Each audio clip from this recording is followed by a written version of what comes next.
I would like to officially welcome everyone to American Caribbean Chamber of Commerce, their annual signature event, honoring some phenomenal, amazing women.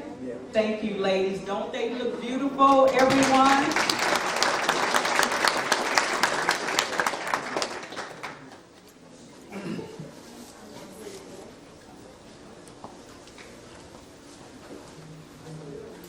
On behalf of the Executive Board and the Board of Directors with the American Caribbean Chamber of Commerce, I would like to officially welcome guests, family members, honorees, and everyone who helped make this signature event an amazing event. We're going to get right into it.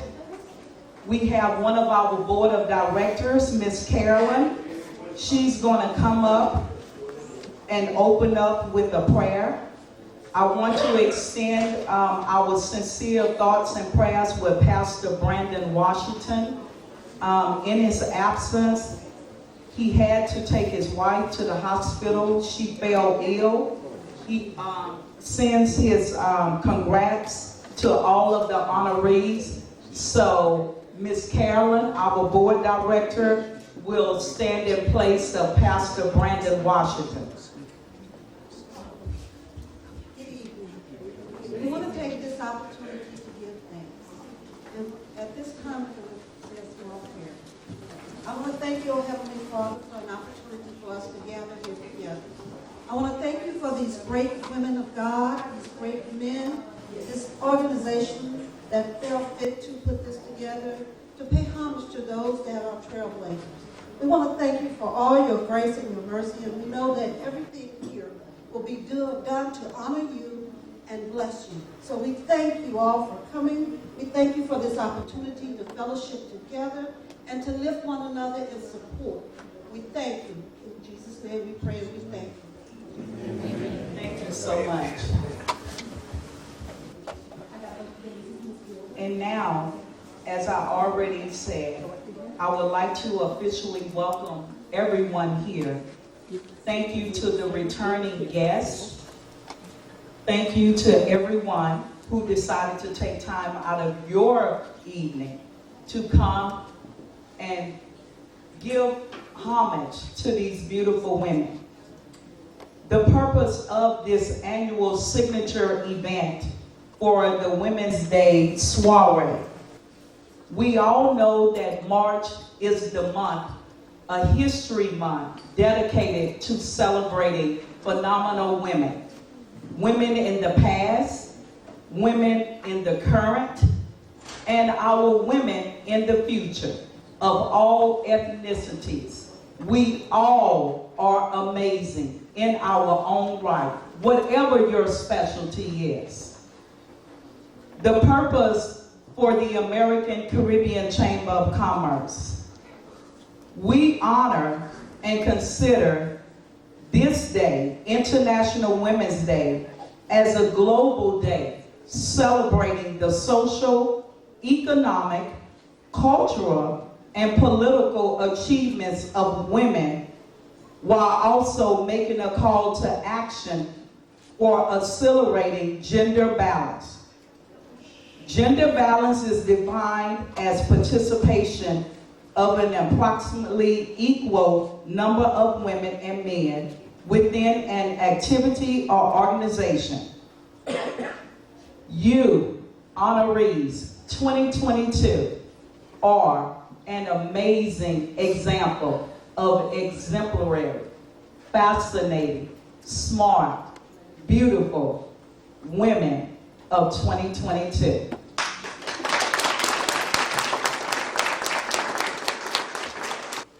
We will now have a song by Miss Betty Rose. Is Miss Betty Rose present?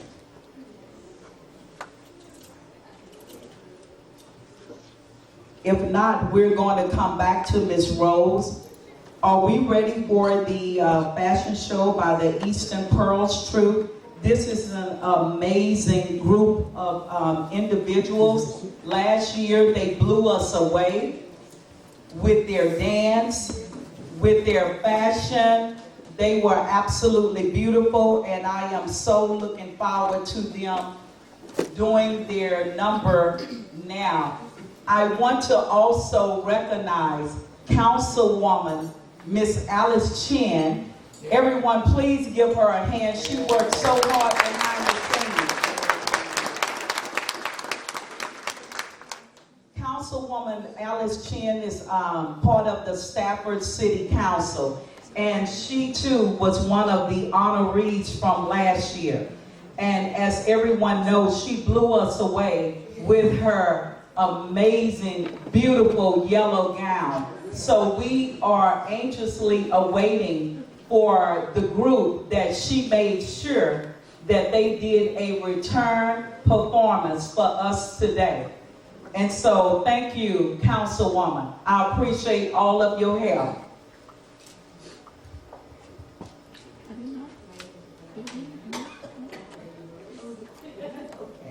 So while they are getting ready, Councilwoman, if you will let them know, we're going to have Miss McGee come up and do the number, and then we'll have them right after she finishes. Sure. Thank you so much.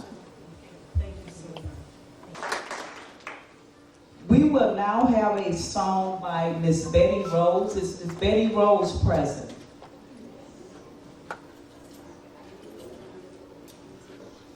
If not, we're going to come back to Miss Rose. Are we ready for the fashion show by the Eastern Pearls Troupe? This is an amazing group of individuals. Last year, they blew us away with their dance, with their fashion. They were absolutely beautiful, and I am so looking forward to them doing their number now. I want to also recognize Councilwoman Miss Alice Chin. Everyone, please give her a hand. She worked so hard behind the scenes. Councilwoman Alice Chin is part of the Stafford City Council, and she too was one of the honorees from last year. And as everyone knows, she blew us away with her amazing, beautiful yellow gown. So we are anxiously awaiting for the group that she made sure that they did a return performance for us today. And so thank you, Councilwoman. I appreciate all of your help.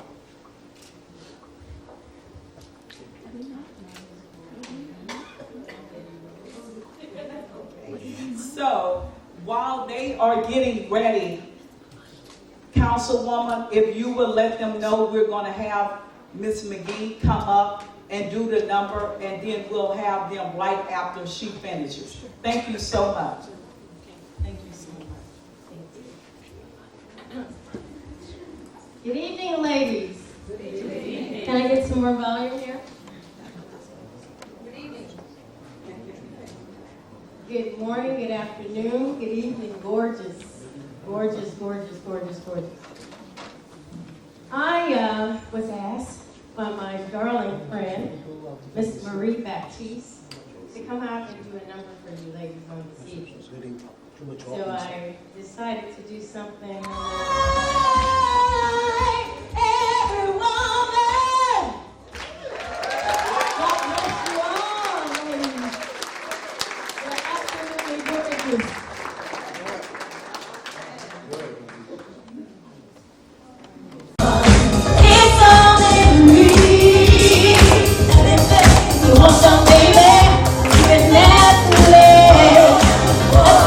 These ladies, come on!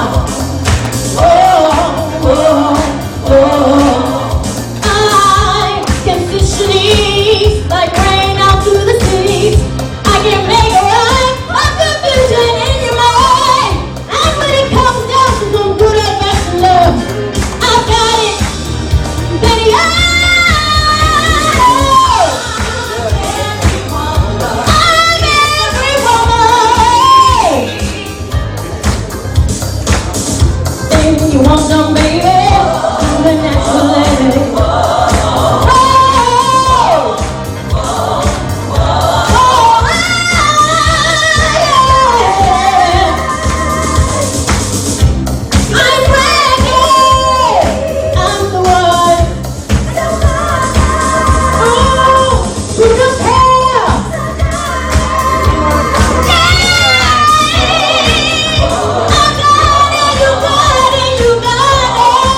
Okay, I'll do the honors.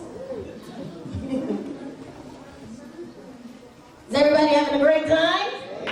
All righty. Thank you, Diva.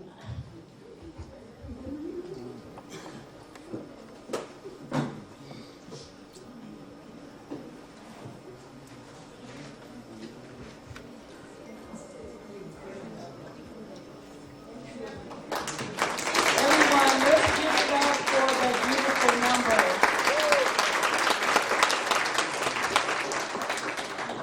Thank you, Miss McGee, for that beautiful number. If we could have Miss Carolyn come back, I'm going to check and see if they are ready.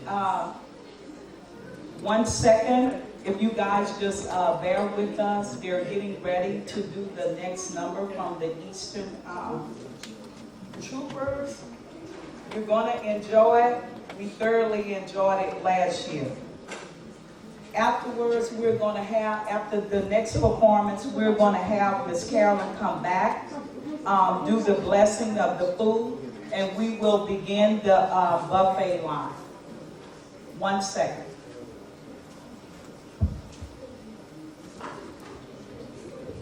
And who can save your loved ones as your heart shows only time?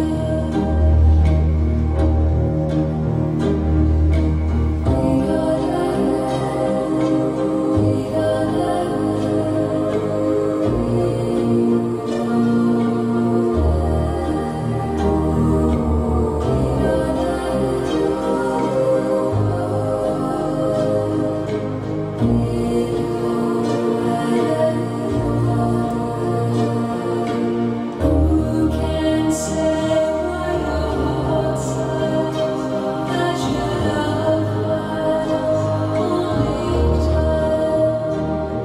And who can say why your heart cries when your love has only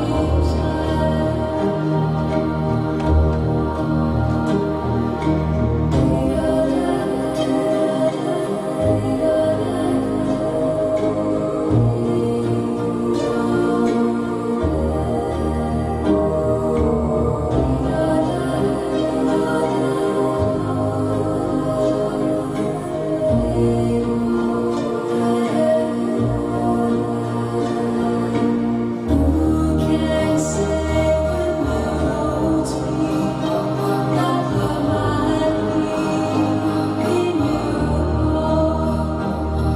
And who can say when the day sleeps if the night heals all your heart? Night heals all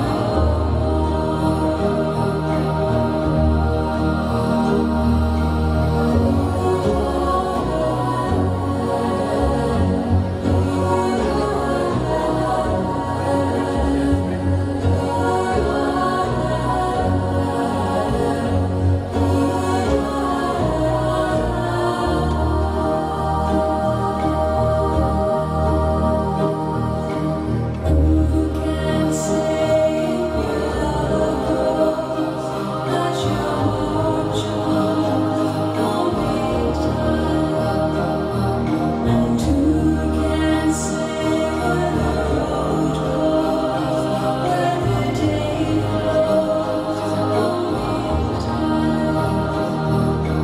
Who knows only time? Who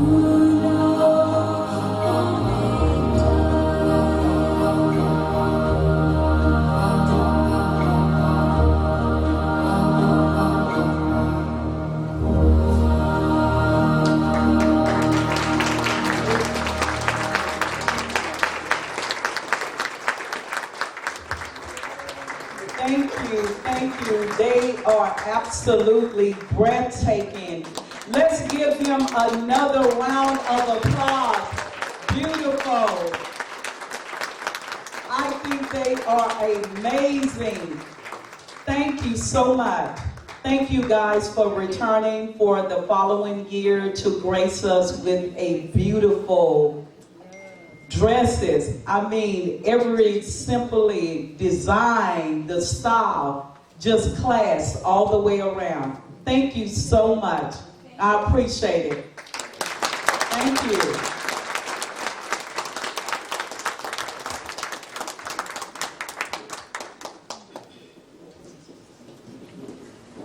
As they are coming out, thank you again, Councilwoman Alice Chan. Thank you for your help.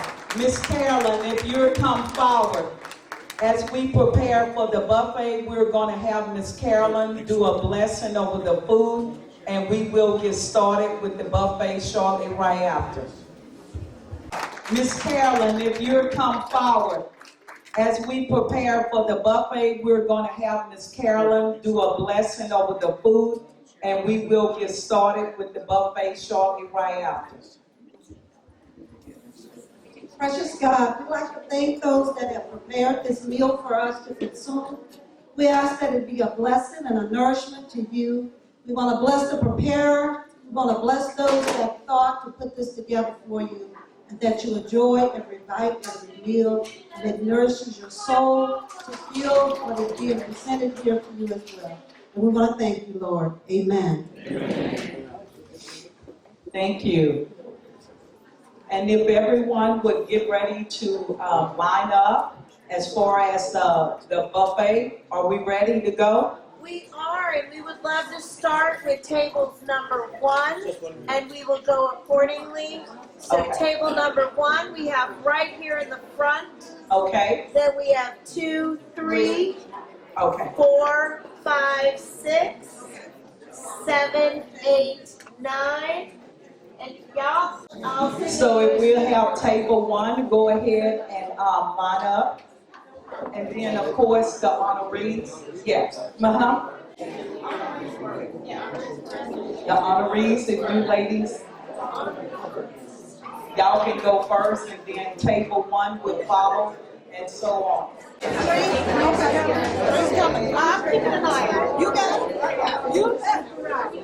Jamila, don't buy no more tickets. Don't buy no more tickets. Don't buy no more tickets. Oh, excuse me. Get out of here. Hey, you got a drink? Want a drink?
So that's a problem with America. Yeah.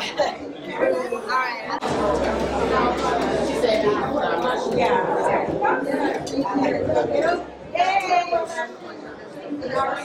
Great, great, glad to see you.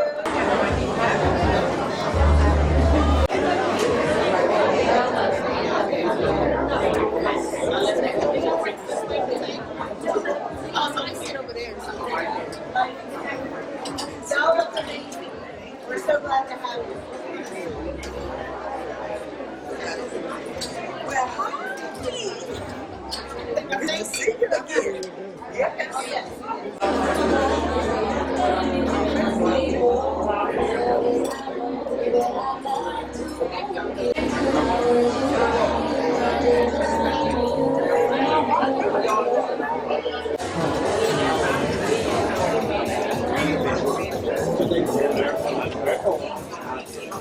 Our first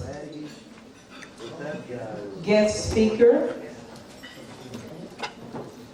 she is a phenomenal woman. Today, yesterday, and in the future. She was one of our last year's 2021 Phenomenal Women. Ladies and gentlemen, please give us a round of applause for this fantastic, awesome woman, Fort Bend County Attorney, Bridget Smith Watson, coming forward.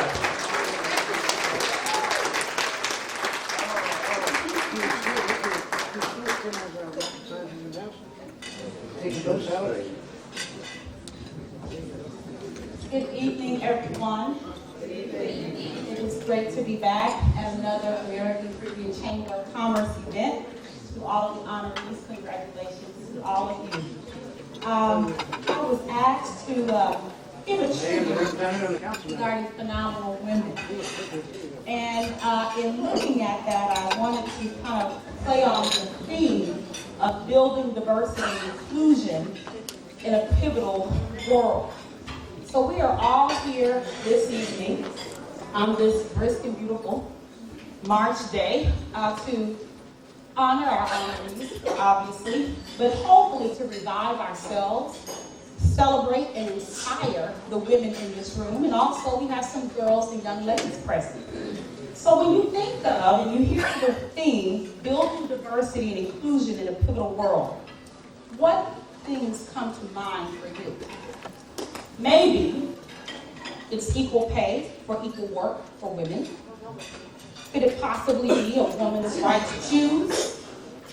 How about equality in sports programs for girls and women in educational settings? Is it creating programs to educate and address unconscious bias? Is it making the transition back into the workplace after maternity leave easier? Such things as lactation rooms. People don't think about when you're coming back to work having to breastfeed your child, right? Does it mean supporting women in politics? Is it investing and supporting women-owned businesses? Is it possibly cultivating healthy relationships with young girls and ladies so that we can eliminate bullying and mean girl attitudes? Is it fighting human trafficking that disproportionately impacts women? Is it treating the victims of human trafficking as victims instead of criminals so that they can get the treatment that they need? Remember, this is trauma that they're going through.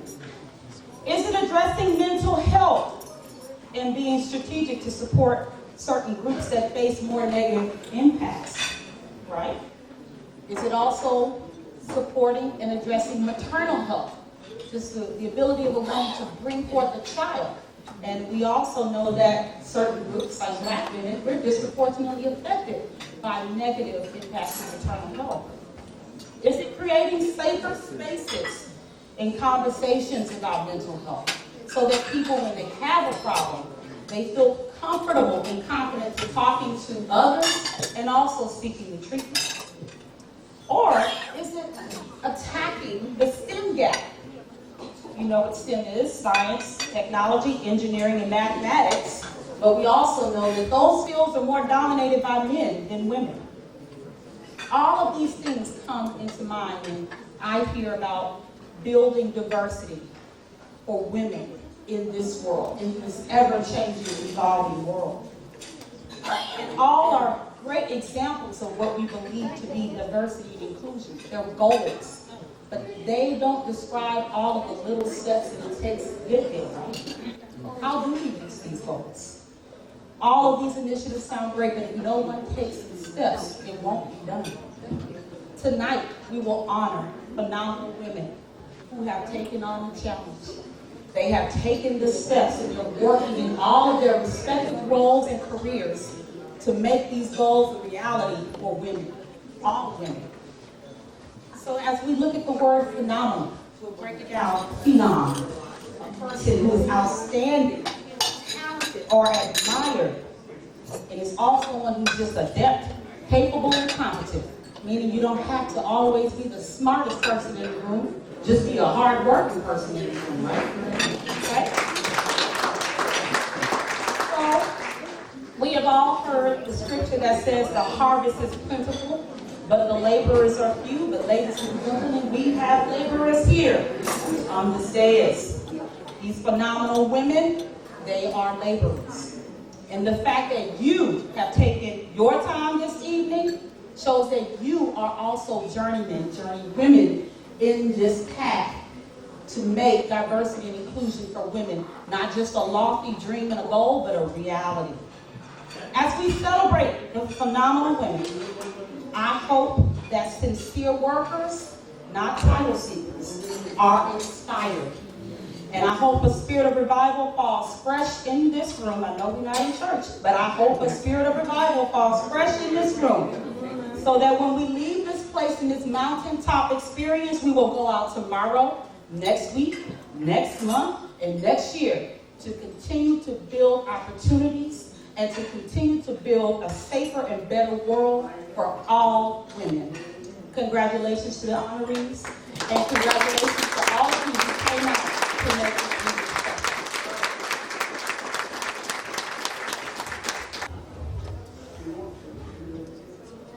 Thank you so much. Let's give our Fort Bend County Attorney, Miss Bridget Lawson, another hand.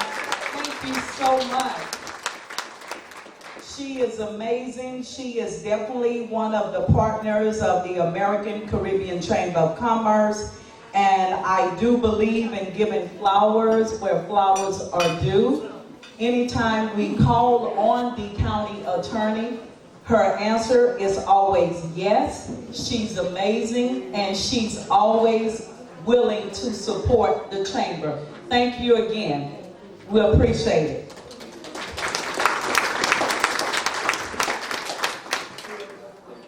Next up, we have another treat for you guys.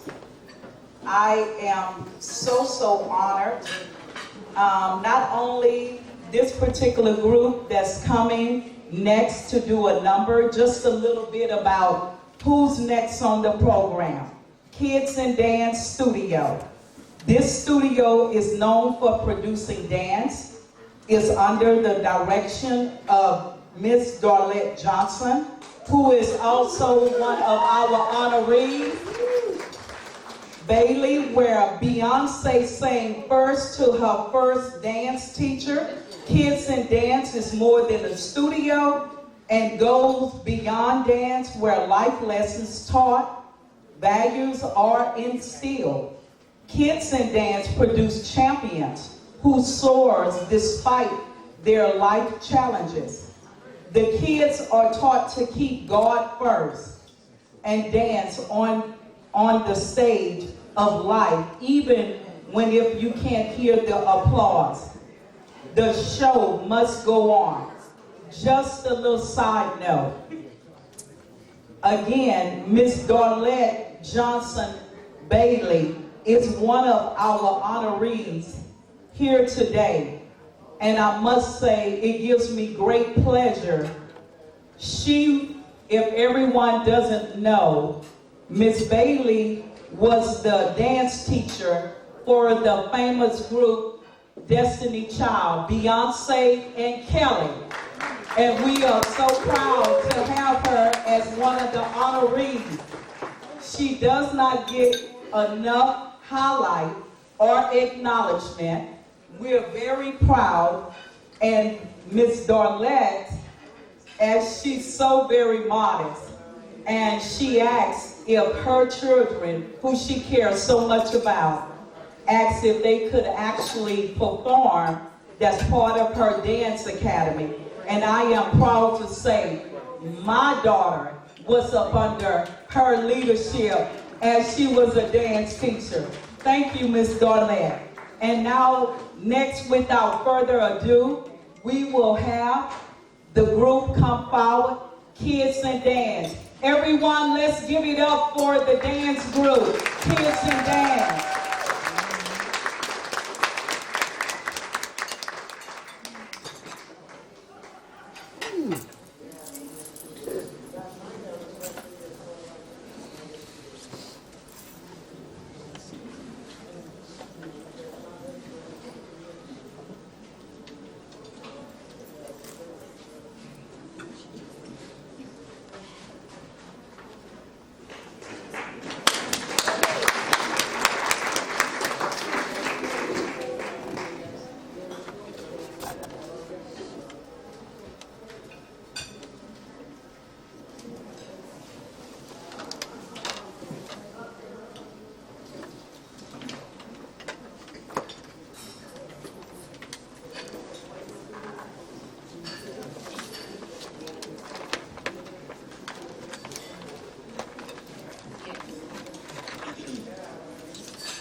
It's been a long time coming, but I know a change gonna come. Oh, yes it will. It's been too hard living, but I'm afraid to die. I don't know what's up there beyond the sky. It's been a long time coming, but I know a change gonna come. Oh, yes it will. I go to the movie and I go downtown. Somebody keep telling me don't hang around. It's been a long time coming, but I know a change gonna come. Oh, yes it will. Then I go to my mother and I say, brother, help me please.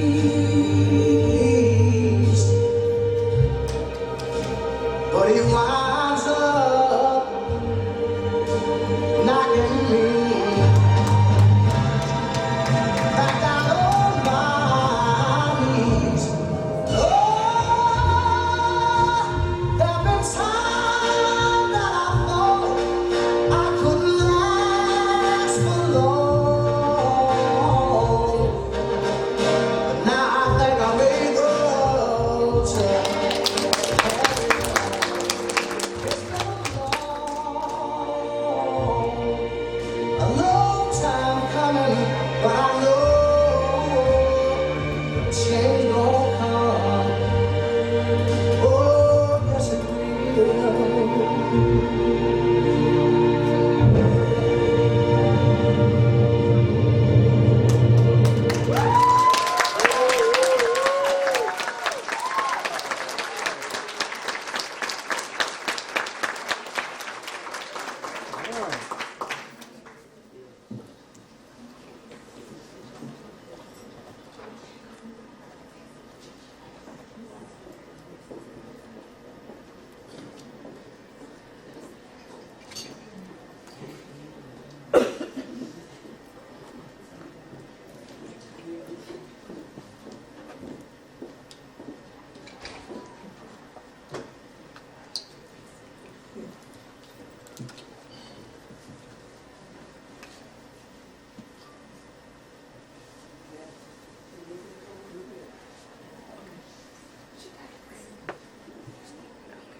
like Prince in 84, Mike in 79, Biggie in 97, 94, Nas, Alley, Kumbaya, no Kumbaya, just give me the Somalia.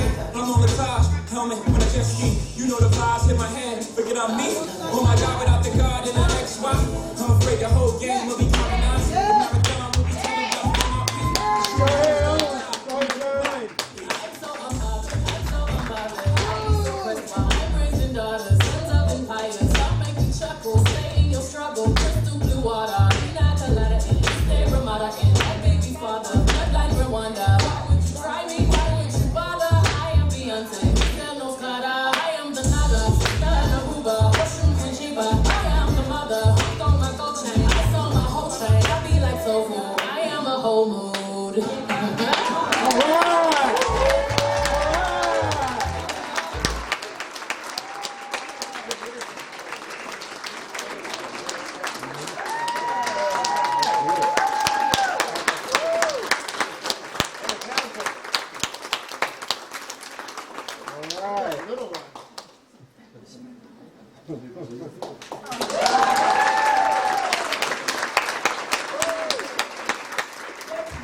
Another round of applause.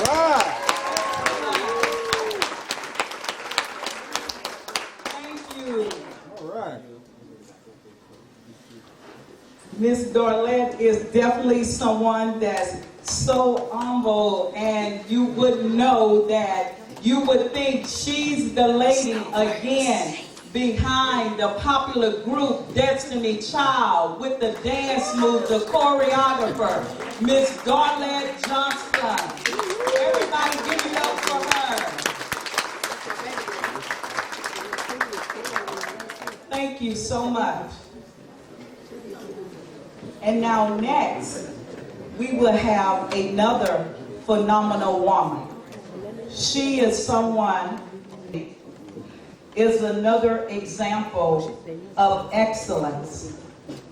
Honorable Judge Toni Wallace, as she comes forth, she is definitely someone, anytime the chamber calls on her as well, she is so accommodating, and we definitely appreciate that. Ladies and gentlemen, the Honorable Judge Toni Wallace.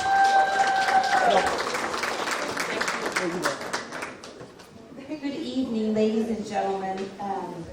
It is my honor and pleasure and truly a privilege to be here on this evening. Congratulations to all of the phenomenal women who are going to be honored.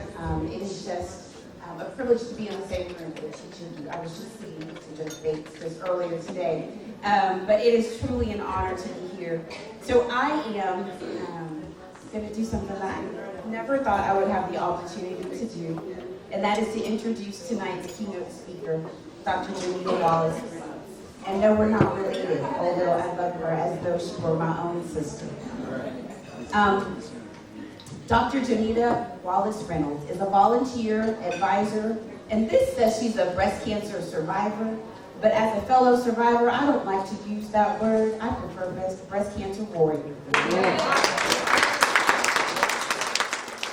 Because she fought the good fight, and we all do. And when you beat cancer, you have done more than just survive it. You have won. So she is a breast cancer warrior. She is a mom of twins, and if you know anything about Janita, she talks about her twinerific twins. She loves them dearly. She is the Chief Executive Officer of the Gulf Coast Community Services Association Incorporated, which is the largest community action agency in Texas. She has notably and honorably served as the GCCSA CEO for more than 18 years. And with an annual budget of $20 million and a host of strategically aligned partners, Dr. Reynolds and 320 of her full-time employees work tirelessly offering programs, scholarships, food, and financial assistance to ensure that millions of unserved and underserved residents are stable and economically independent. Because her life is undergirded by the belief that to whom much is given, much is required, she selflessly gives of her time through advocacy and community engagement. She partners with service-oriented groups, chairs co-chairs and MCs galas to raise funds for worthy causes, facilitates and hosts programs that uplift battered women, disenfranchised youth, and ex-offenders, and keynotes graduations, commencements at no charge. Dr. Reynolds is also Vice Chair of the City of Houston's Department of Health and Human Services Foundation Board, Vice Chair of the Fort Bend County Child Welfare Board, Corresponding Secretary for the Missouri City, Texas chapter of the Links Incorporated, Executive Board Member of the City of Houston's My Brother's Keeper, a Houston initiative, an American Leadership Forum Fellow, an active member of the Texas Association of Community Action Agencies Board, Texas Head Start Association Board, and a life member of Alpha Sorority Incorporated. As long as Dr. Jonita Wallace Reynolds has breath, she vows to be deeply rooted, ever growing, and forever serving. And if I can just take a point of personal privilege, she is my sister twice over, and I had the honor of having her introduce me at an NAACP program a few years ago. And what she didn't know was that I almost didn't show up that night because I was struggling with some stuff in my own personal life. And I said, you know what, I'm not gonna go, I'm not in the mood, I don't feel like it. As an elected official, it's hard sometimes because you have to show up and put on a smile and put on a face when you don't feel like it. But that day I said, I'm gonna go. And I'm so glad that I went because the introduction that she gave me was the kind that a sister gives to another sister. And it was one of uplifting and encouragement and just confidence in who she knew me to be as a person. And so it is my honor and privilege to have the opportunity to introduce you to Lita because you have sown into so many people's lives. So I want to take the time for myself and say thank you for being who you are, unapologetically. And we love you for who you are. I'm going to give you this whole room because we are excited for you to speak, but I love you.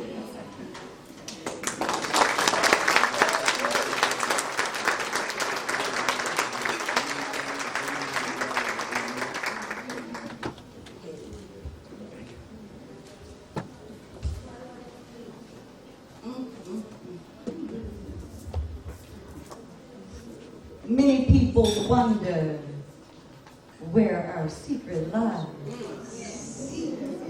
See, some of us are feeling like we're not all that cute or built to suit a fashion model size.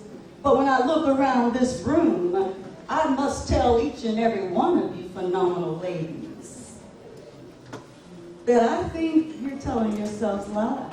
See, you are indeed phenomenal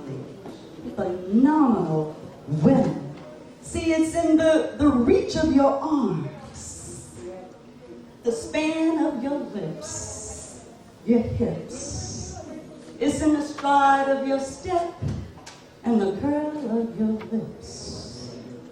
You are women, phenomenal women indeed. See, you walk into a room just as cool as you please. And to a man, you know those fellas, some of them will stand and some will fall down to their knees. And they will start to swarm all around you like a hive of honeybees. So I say to each one of you that it is the fire in your eyes, it's the flash in your teeth, it's the swing in your waist, and the joy in your feet. You are phenomenal women indeed. Now, men themselves have wondered, ladies. Men themselves have wondered what they see in each of you. They try so much, but they can't touch your inner mystery.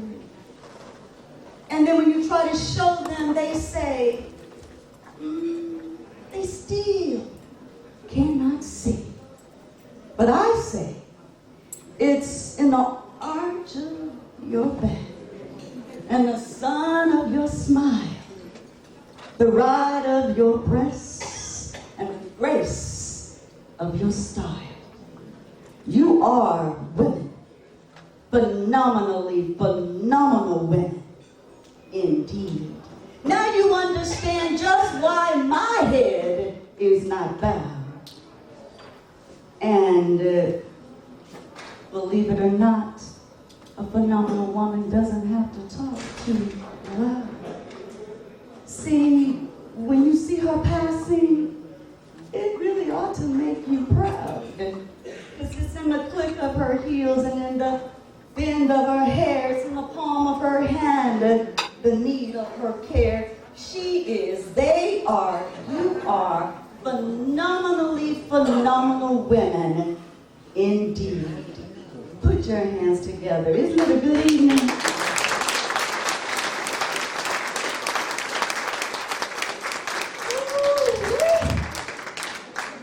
Judge Wallace.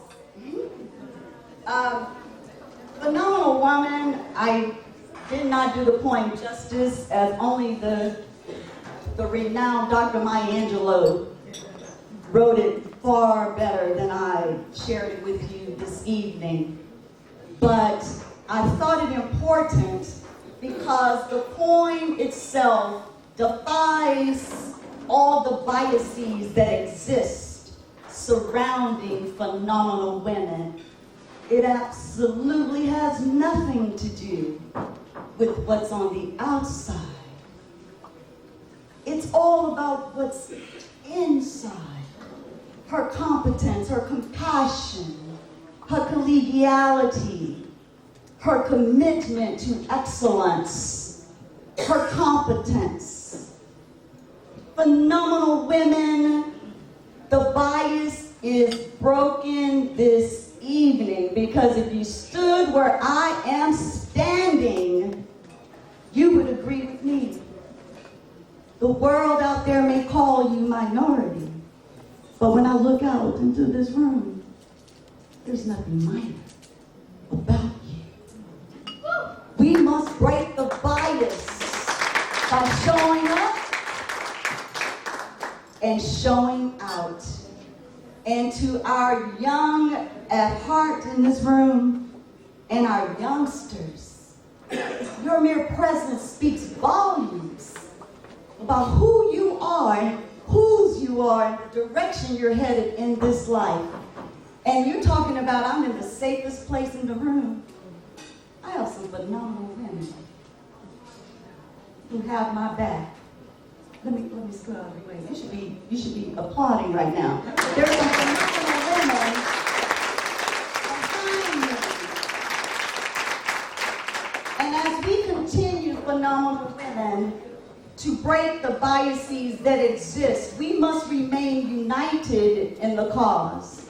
The fact that we must pause to celebrate International Women's Day means that the struggle is indeed real and it ain't over. Now, I know some of you are having a hard time hearing me because you're blinded by my bling. I get that. I get that. I know you're distracted. Call me back.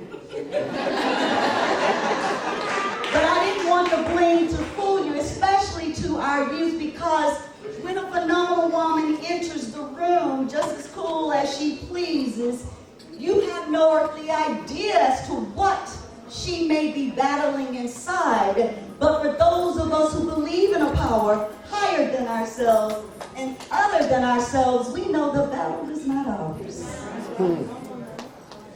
The struggle is real. But the beauty on the other side, think about it. If you get a chance to just Google the formation of a butterfly, that thing at the beginning, ooh, my goodness. 4 stages, the egg, the larva, the chrysalis, the butterfly. But the stages, and this is what's so important to our youth and to those of us who may be in a stage, just understand that it's going through the struggle that we get to the other side of something that is so blissful, so bright, and so absolutely irreversibly transformational. We must go through some things. And as we do that, we will break the biases that exist. There are folk that have stereotypes about women, what we can and cannot do. Love them anyway. The world will try to put frames and parameters around what you can accomplish. It is the framing that determines how you see the picture. If I tell you that Dr. Maya Angelou was mute at the age of 6 years old because of a situation that no child should ever have to encounter. She was sexually abused.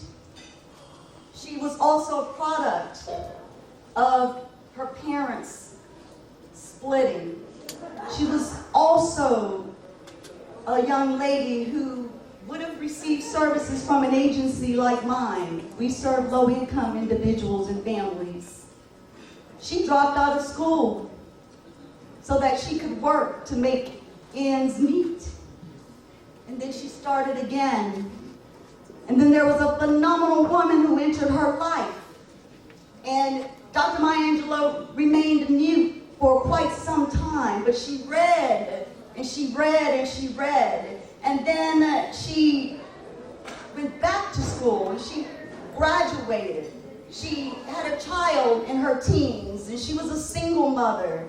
She was on food stamps. She engaged in careers that I won't go into right now, but she even experienced, to some extent, a life of crime. Not a lot, a little. You would not think that I'm describing the lady who gave the inaugural poem during the presidential inauguration years ago. The reality is, life happens to us. But as phenomenal women who break biases, it's about what happens through us. Through us.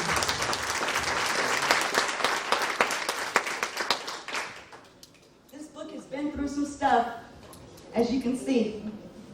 But I cherish this phenomenal woman, and I cherish all of the phenomenal women who are present and those whose shoulders we stand on. And to the American Caribbean Chamber of Commerce, and I know it's an eclectic group of men and women, but there are some bad, bad chicks on that board. Phenomenal ladies who have done a phenomenal job for this evening. And there was some pressure felt because Murphy was busy and some things didn't go the way they envisioned. But I can tell you, everything's been beautiful. Everything's been unmatched. Everything has been remarkable. So if you could join me in giving them a thunderous round of applause.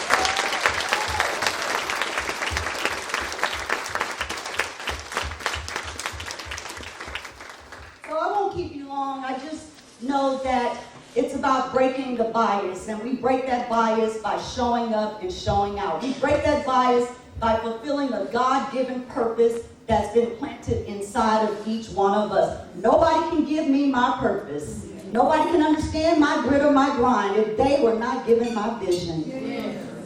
So to those who are out there, especially my youth, I just want to encourage you to always take the lead. L, love yourselves and lift others. E, educate to elevate yourself. A, aim high, and D, determined to succeed. Love yourself means that you can't borrow it, grow it in a pot, or borrow it from a friend. love must come from within. But always know that God knew you before you were formed in your mother's womb. You were created on purpose and for a purpose. There ain't nothing haphazard or inadequate about you. I don't care what she said or he says. Understand your assignment. And when you love yourself, you won't hesitate to lift your sister up. Extend your hand and help her. The crab and a barrel mentality must stop. We cannot break biases, and we cannot be the change agents and transformational leaders that God has designed us to be if we're going to continue to put each other down, and so only one of us gets out. We must all find a way to lift each other out so that we can make the change that this world.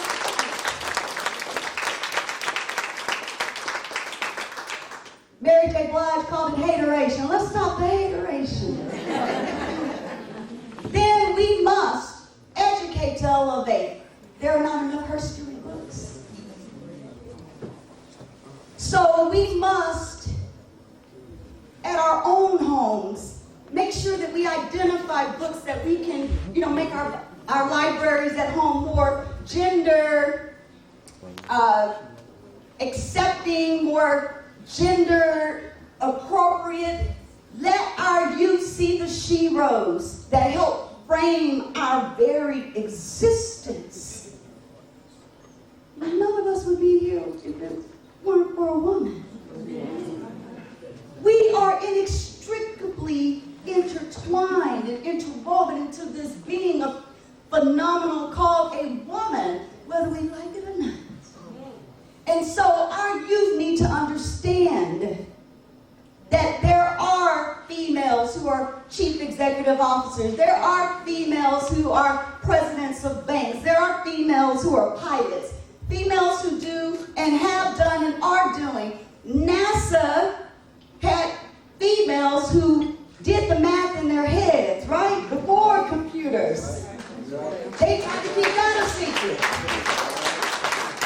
So we need to be sure that we understand that as women, we are the descendants of queens. And that we can, and not if we can, our children certainly can. And I remember, as Judge Wallace said, I always talk about my twinrific children. They are my blessings. And when I talk about educate to elevate, for those of us who are the young at heart, my time's up, I think. And I know I'm young at heart because AARP, they started courting me 3 or 4 years ago. I'm like, let me turn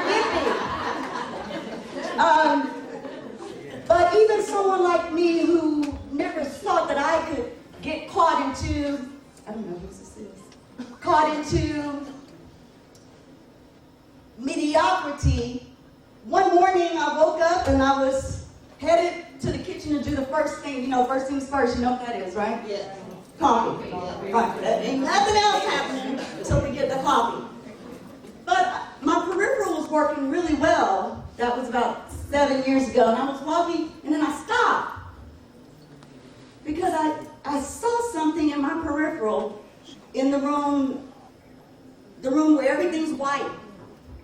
The carpet's white. The sofa's white. Everything's white and clean. That's the one room in the house at that time.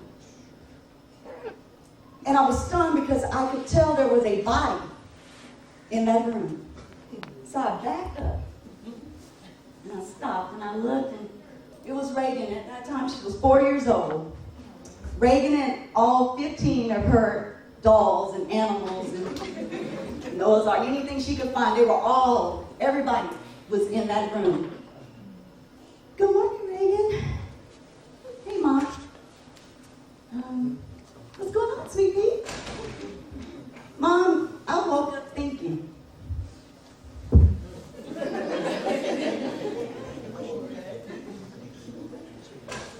You woke up thinking, darling? I woke up thinking.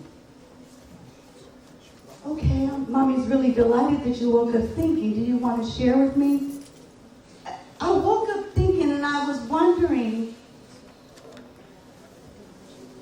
why do we call this the living room if we cannot live in it? This microphone working? She deliberately woke up with the intentionality to, she woke up thinking, but then she intentionally defied the cultural norms that I had established in that household. Nobody was to go in the living room. But in that moment, I was a new creature from the mouths of babes. And so what I'm saying to you is, don't surround yourself with those that just look like you, talk like you, act like you, and only co-sign what you do, wrong as it may be. Surround yourself with those who envision the impossibilities. But if you're not careful, you'll start looking like what you're looking at. You'll start living like what you're living in, and desiring only what you see. My daughter woke up thinking. So I challenge you as we educate to elevate. Wake up, thinking, and then defy whatever established rule out there that does not make complete sense. You know, legal, compliant. And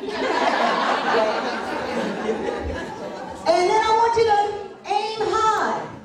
And by aiming high, I mean just stretch a little higher. You know, just stretch. Because the danger for most of us is not that we aim too high for our goals and we miss them. You know what the danger is? That we aim too low and we reach every single one of them.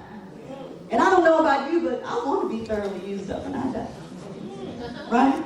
I don't know the day. I don't know the hour. Do you phenomenal women? We don't. So we've got to wake up every day loving and lifting, educating to elevate, aiming high, because there are too many dying every single day, and death is a part of life. But the tragedy of death is those who died with dreams unfulfilled, purposes that they did not allow God's providence to allow them to pursue. So if there's something in you burning that you know is a part of your purpose that God wants you to fulfill, tomorrow wake up thinking and do it. Last and certainly not least, determined to succeed. Loving yourself and lifting others, educating to elevate, aiming high, and determined to succeed. That just simply means don't give up. Don't give in, and don't give out. People introduce me, Dr. Janita Wallace Reynolds, and my heart just, ooh. But what they don't know is it took me 10 years to earn my degree. I got a letter from the University of Houston that said if you don't complete it by 2004, you'll have to start your program all over. Now that's a wake-up call. But there were some triumphs throughout those years. There were some tribulations throughout those years. And I was working, I was failing forward, but it took 10 years. And then there was a point where I was depressed about the fact that it's going to take me 10 years. And one wise woman who used to be my earth angel, who's now my guardian angel, my mom, she said nobody's ever going to ask how long it took. But I tell it every chance I get, because I don't want anyone to superficially size me up. I need you to know I'm a stereotype-breaking sister, spirit-filled, spiritually rooted, breaking stereotypes every single day. And one of those that our youth end up thinking is that life is easy. Well, I wanted you to know you may want the bling, but it comes at a price. That's right. Mm-hmm. You can't see it back there and it's faded, but there's a tag hanging. It comes at a price. There is no overnight success. So you continue to work through that situation like the caterpillar has to work through this larva phase and all this stickiness and ugliness, but you will get through it to the other end. And when you enter into a room just as calm as you please, you don't ever have to wonder why they may fall to their knees, because you are, every single one of you, ladies, you are indeed phenomenally phenomenal women. And I'm so glad you invited me. Thank you.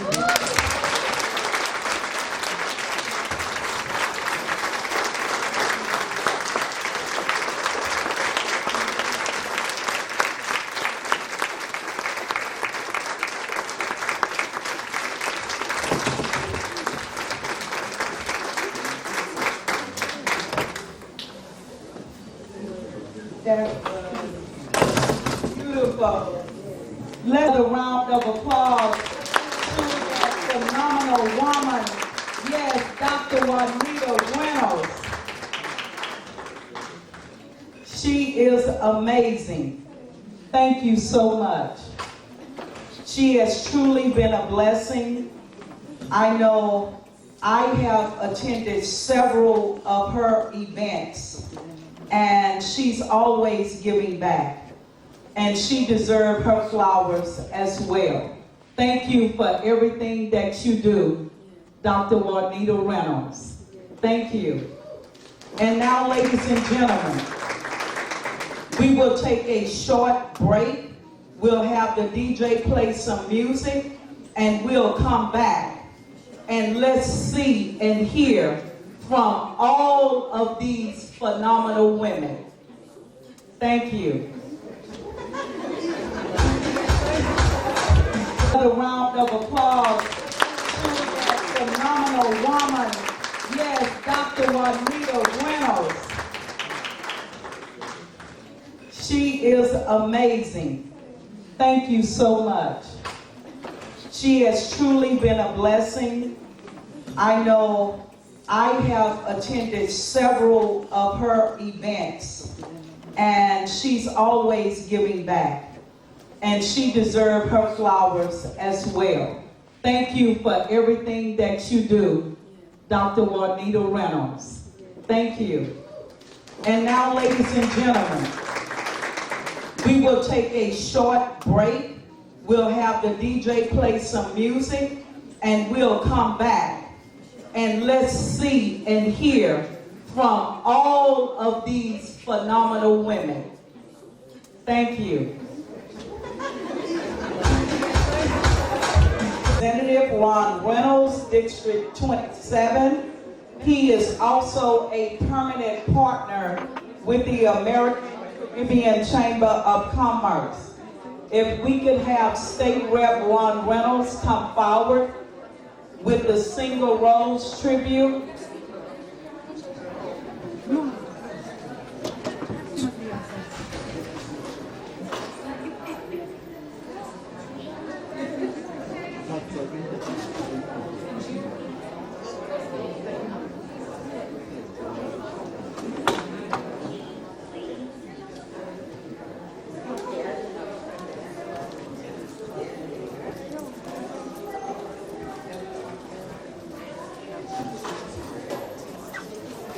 Yes, just 1 minute. Okay.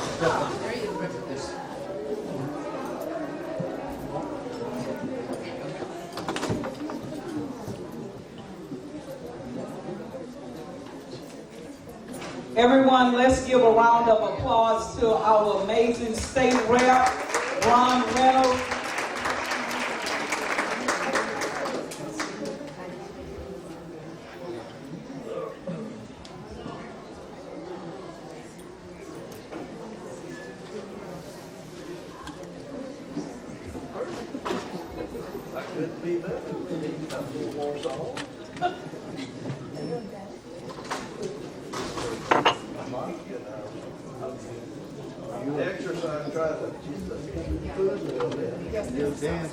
All right. Well, it is so.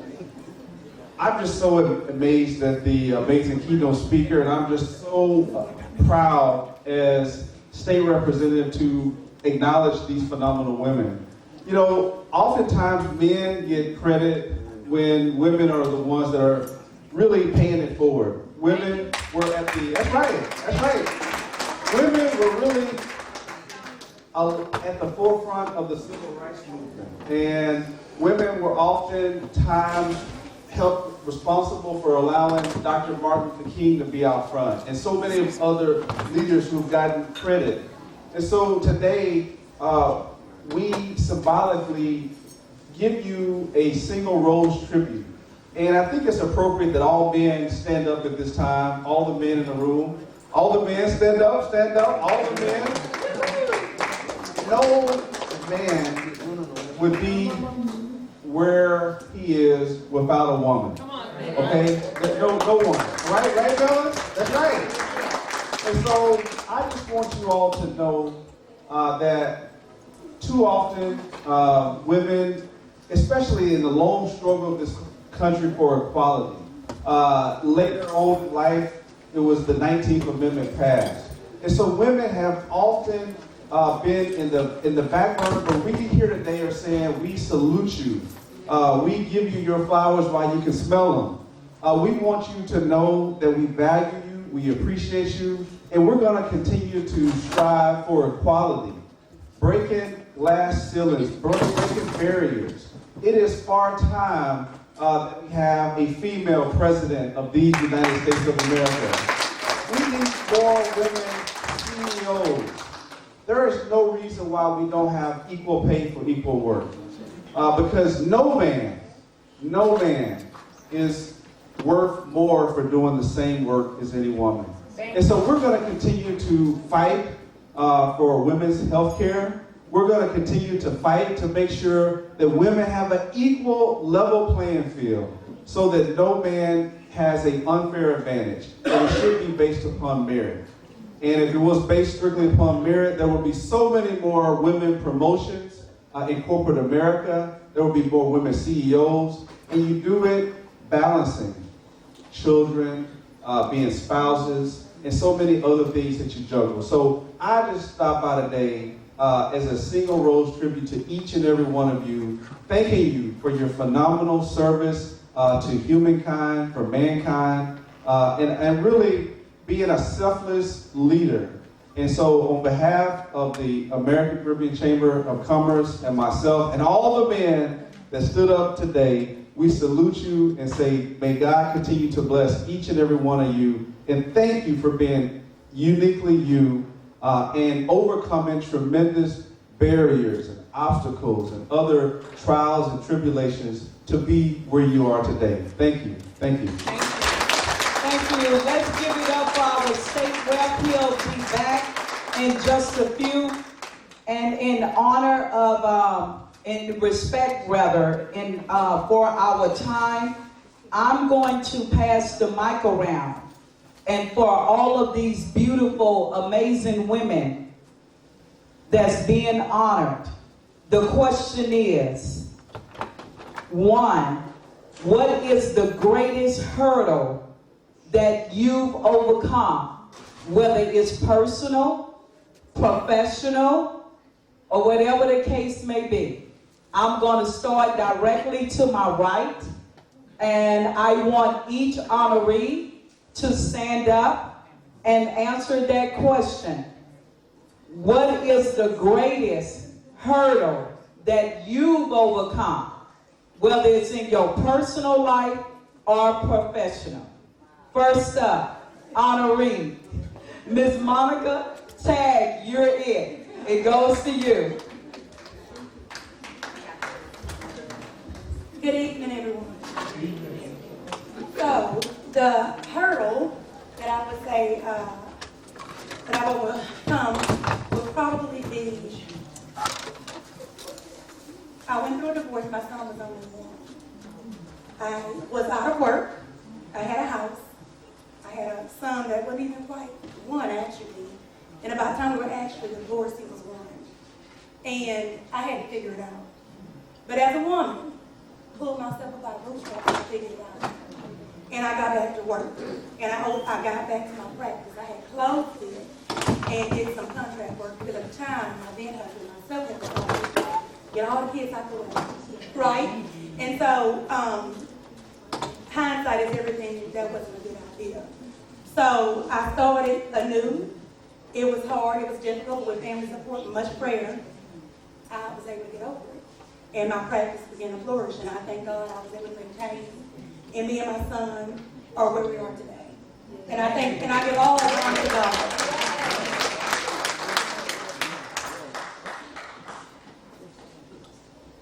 Thank you. I think one of the biggest hurdles for me is being a single mother. I was 22 when I had my daughter, and I was actually 30 when I went to law school. So I came here from Michigan by myself. My daughter at the time was 8 years old. There is someone in the room, actually two people in this room, that was even in law school. That's our county attorney, Bridget Smith Lawson, and her partner, Kelly Austin. Both of them were in law school with me. But I drove my daughter to class. I met a lady who watched my daughter. She actually was the secretary of the daughter. But it was very hard for me, not knowing anyone here in Houston, and coming here by myself alone. And sometimes I, didn't know where I would get money from. Sometimes I worked 2 jobs, sometimes 3 jobs while I was in law school. I was originally a cosmetologist, and so I did hair sometimes in the evenings, on the weekends, so that I could make money to survive. And I tell this story, I don't tell it often, but when I took the bar, I was actually homeless by the time I got ready to take the bar. I had an apartment, and I think maybe 2 weeks before the bar was in July the 15th or something of that day, or 29th, I'm sorry. It started on the 29th, and I actually ran out of money to pay my rent on the 15th. I paid the 2 weeks, and then I didn't have anywhere else to go. The first night I slept in my closet. And then I said, so we're coming here on me, and I started calling around friends if I could stay with them. I had sent my daughter home to Michigan. And so the hardest thing for me was being a single mom. But like Monica, I pulled myself up by my bootstraps, and I just continued to run on. And I've always had God on my side.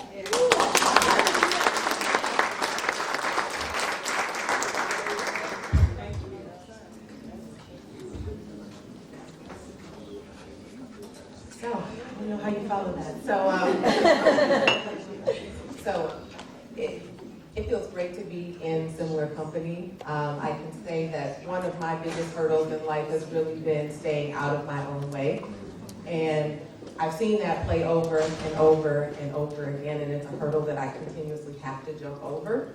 And will continue to jump over as long as there is breath in my lungs. But one of the times that I've had to stay out of my own way is just knowing what's out there is for me. And I too was a single mother for a very long time, and I found myself in Houston, 1,300 miles away from everyone that I knew, with 2 kids under the age of 5, and not knowing what I was going to do next. And instead of pushing forward and doing everything that I thought I should do, I had to really look inward and pray about what I should be doing and what was here for me.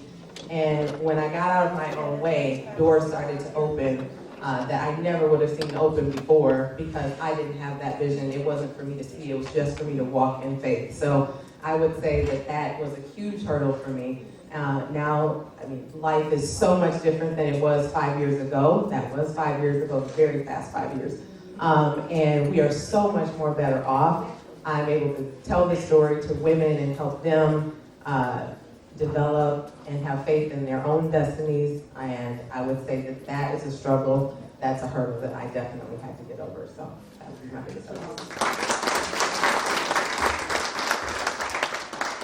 To God be the glory. It's such a blessed honor to be among such beautiful women. Excuse me, it's my allergies, so I sound hoarse. But thank you. We met the bush.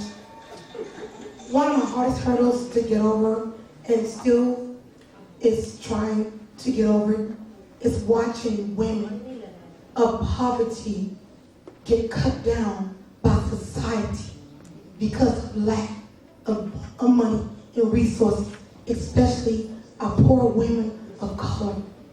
They're done wrong by the justice system. I work with Naomi House, which is a plan. We try to help women find somewhere to go who's been incarcerated and they're back into society. They have many facilities for men, but none for women. And they want them to pay their fees and get a job and do this and that, but they don't have no resource. So what they do, they go back to what they know best, is what made them go to the first place. And most of the time, they're there because of a man, because they're covering up or hiding. But if the children are taken away from them, they're not giving back to them. I've been women to live in my studio, homeless, and have nowhere to go with their kids because they're back into society and they don't have nowhere to go. And they want their babies. They deserve a second chance. We, as Texas and the United States, we're not a third world country. We have to do better for our women. They're not just young women, they're all women of color.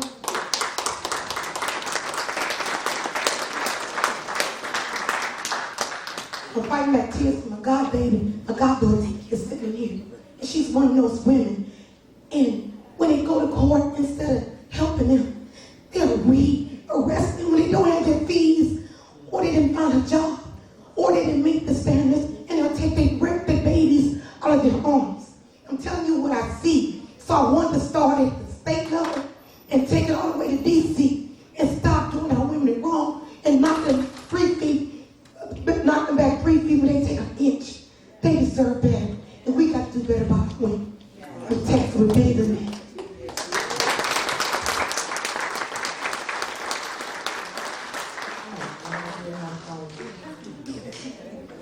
I won't try to, but I'd like to congratulate every woman in here, every phenomenal woman.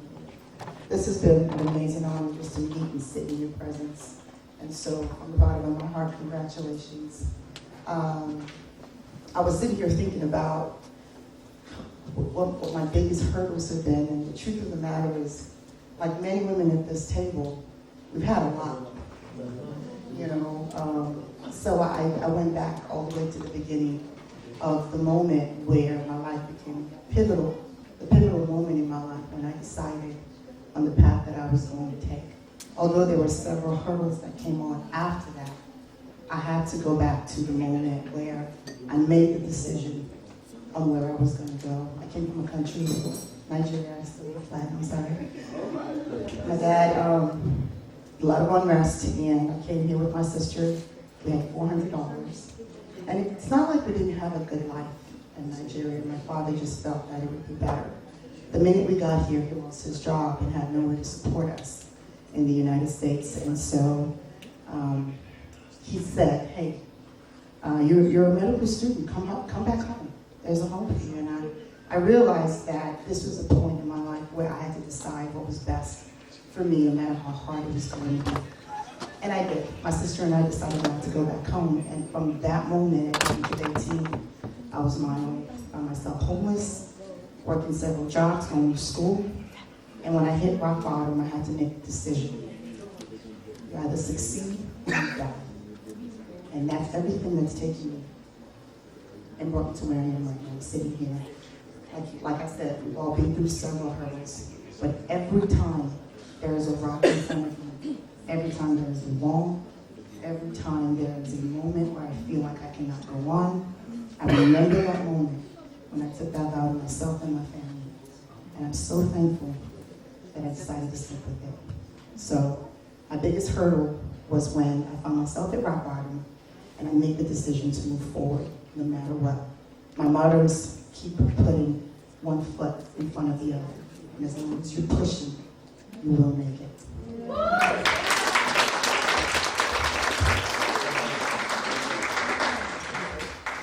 Good evening. Felipa Johnson Thomas. And like all the women before me, and I'm sure to come, we will have similar stories because we were born with a hurdle as a woman in this country, in the United States, in the world. It's a curse and a blessing all at the same time because no one could be here without us but yet we are not treated as precious as we are. God blessed me with 3 boys, and it was to think it was because I didn't like myself or women that I was given boys. But I realized having children, having boys, was because that was a way for me to influence men. Women don't influence men normally with our words. It has to be with certain actions sometimes. But when we are blessed with sons, we are given another opportunity for us to change the world. There's only so much we can do on our own. We need men. And it is what it is. My first hurdle was being in an all-white environment in Texas in the early 70s. That was a very racist time. I grew up with a very pro-black mother. She was honored last year, I believe. I never, ever had self-esteem problems because I knew where I came from. And it wasn't because they taught us in school about our history. Our history was a lie coming up in school. I thought blacks were not proud people. I didn't feel we had a reason to be thankful and proud of who we were because of how they taught us in school. I learned how to be strong and a great person for my mother, for my family. And that was the first hurdle that I experienced, and I took it intentionally to the white universities because I wanted them to see we don't have to act a certain way for them to accept us. We don't have to conform to who they are to be like them for them to accept who we are. And we don't have to be to the extreme either. We can be who God created us to be and stand in our purpose.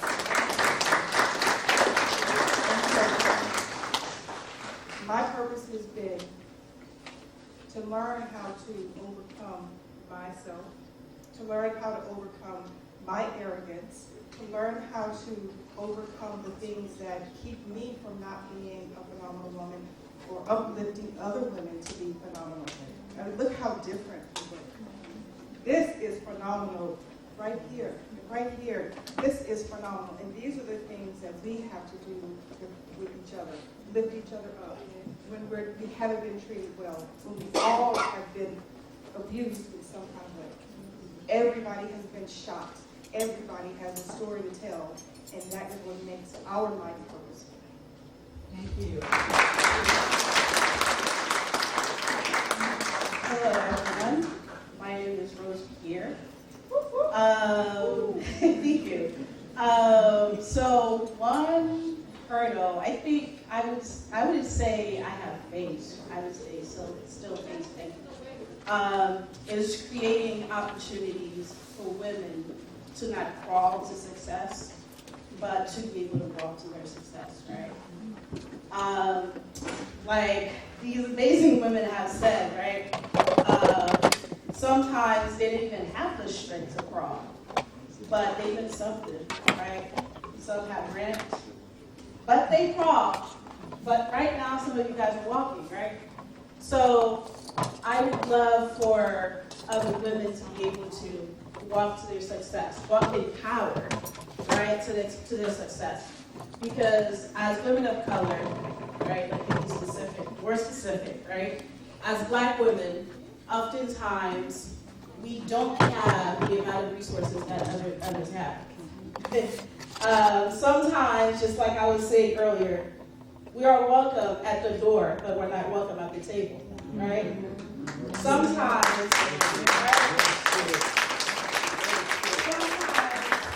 we are welcome at the table, but our chair is different, right? We're sitting, but we're uncomfortable, right? But what if we were to come in? We bring our own table. Well, if they don't give us a table, we build our damn table. Right? Because I know our Black women can.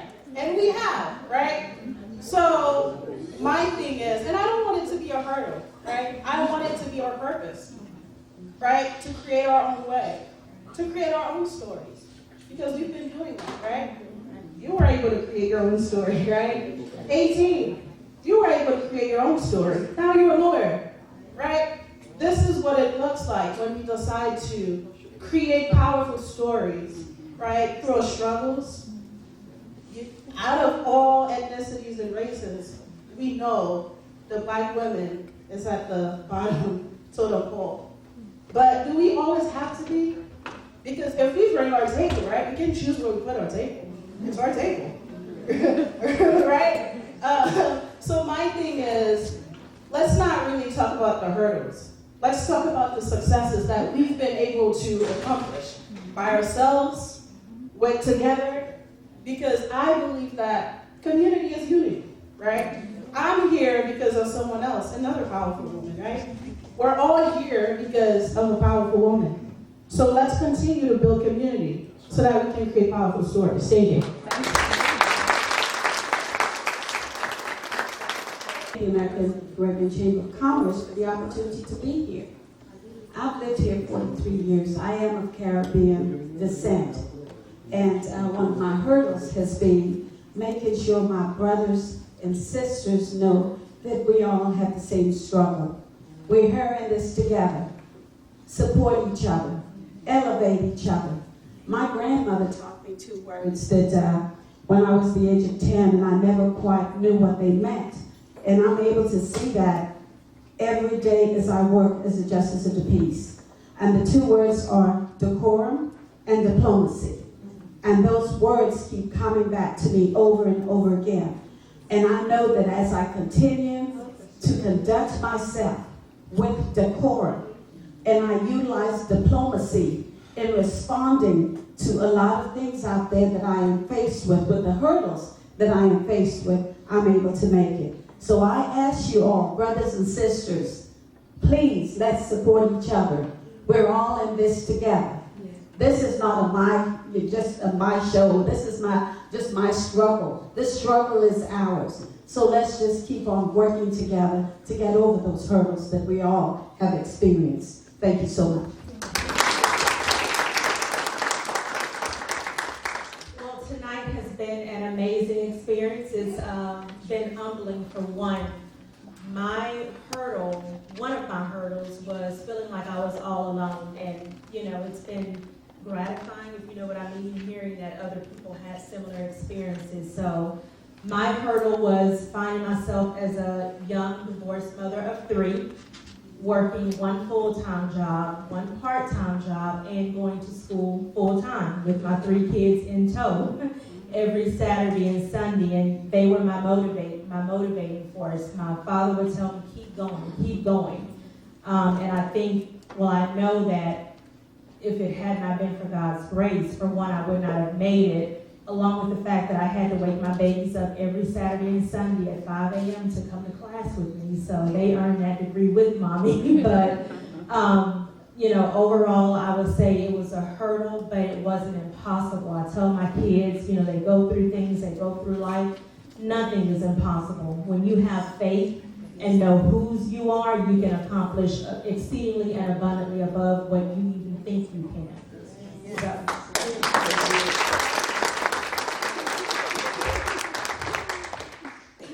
I get to pass in some? I don't get a pass. Okay, so I'm Virginia Rosas. I'm here accepting for a very good friend of mine, Mary Ann Smith. She's not able to be here. But my story is, it is not a hurdle because now I appreciate it so much more, is I come from a family of 10. And it was not easy I was on the bottom rack of there. But I picked cotton, I picked okra to help my parents fill in the gap because we're so many. And so it was a struggle to get through. Never had anything new. It was always hand-me-downs, but now it has built so much in me because now I appreciate that dollar. I appreciate everything that my parents did and my brothers and sisters to help each other move along. As everybody who's gone through college knows, grants, scholarships, loans, whatever it takes to get you through college. So I did that. I received my bachelor's from the University of St. Thomas in political science, thinking I was going to take the track of becoming an attorney. I did that, but then in my heart, and a personal challenge to myself is I really wanted to go to the police academy. That's what I really wanted to do. So having a 2-year-old, my husband with being my support, I went to the police academy during the night. I worked full-time during the day and then taking care of my 2-year-old during that time. It was difficult because there's a lot to learn. The attorneys in here know what goes into learning all the laws and states and regulations and drugs laws and everything that you go through the police academy. So I not only graduated from the police academy, but I graduated valedictorian, and I received my associates in arts and criminal justice. So never underestimate yourself. You might think that why am I doing this?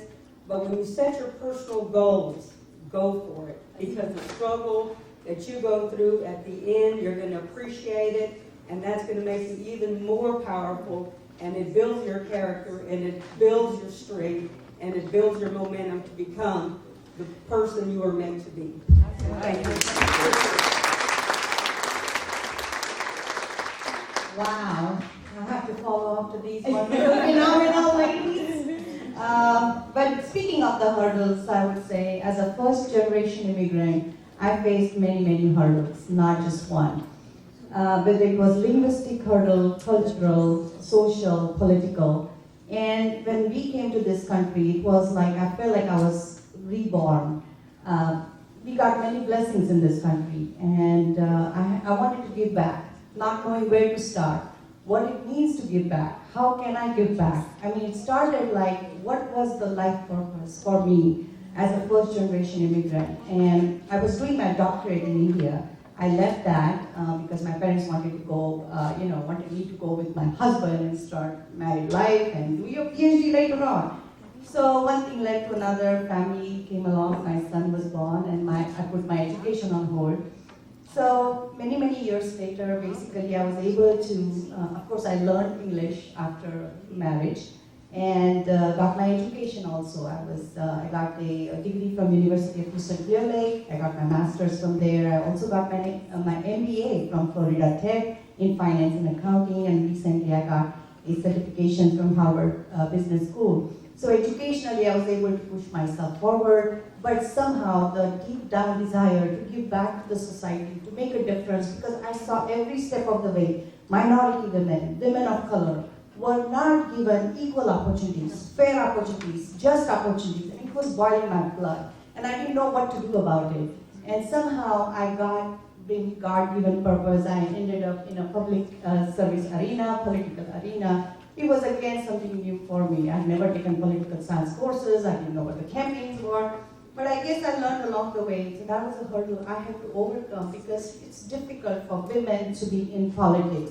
There are 51%, I would say the population of women in the United States is 51%, yet only about 25% of women serve in the government and public offices. So you can see how much hurdle women have to overcome. I have faced the same battles. And, but once again, I found that fire in my belly and the passion kept me going. A lot of struggles, a lot of accomplishments for this region, and I couldn't have done it without your support. As you know, I served as Houston Community College trustee. I was elected in 2007, and I served 12 years, Fort Bend and AD. And I could not have done it without women, men supporting, lifting me up in the spirit and making me continue on that path, and I'm continuing on that path going forward. So the hurdles have been many for me, and I feel at this point, this is a God-given opportunity for me to fight. We need women in every office in Fort Bend, and I'm running for Fort Bend County Commissioner to make sure women have voice on the Commissioner's Court. County has not had a woman on the Commissioner's Court since the county was formed in 1837. We need to be included. Our perspective is to be taken. I need your support. Let's make it happen. This is the history-making moment. This is historic election. I'm in the runoff with the highest number of votes. Please, let's join, make history in Fort Bend, and I cannot do it without your support and your prayers and blessings. So thank you so much for being on. All the difference you have made in my life, and I am who I am because because of all of you and wonderful trainings. Thank you so much and God bless.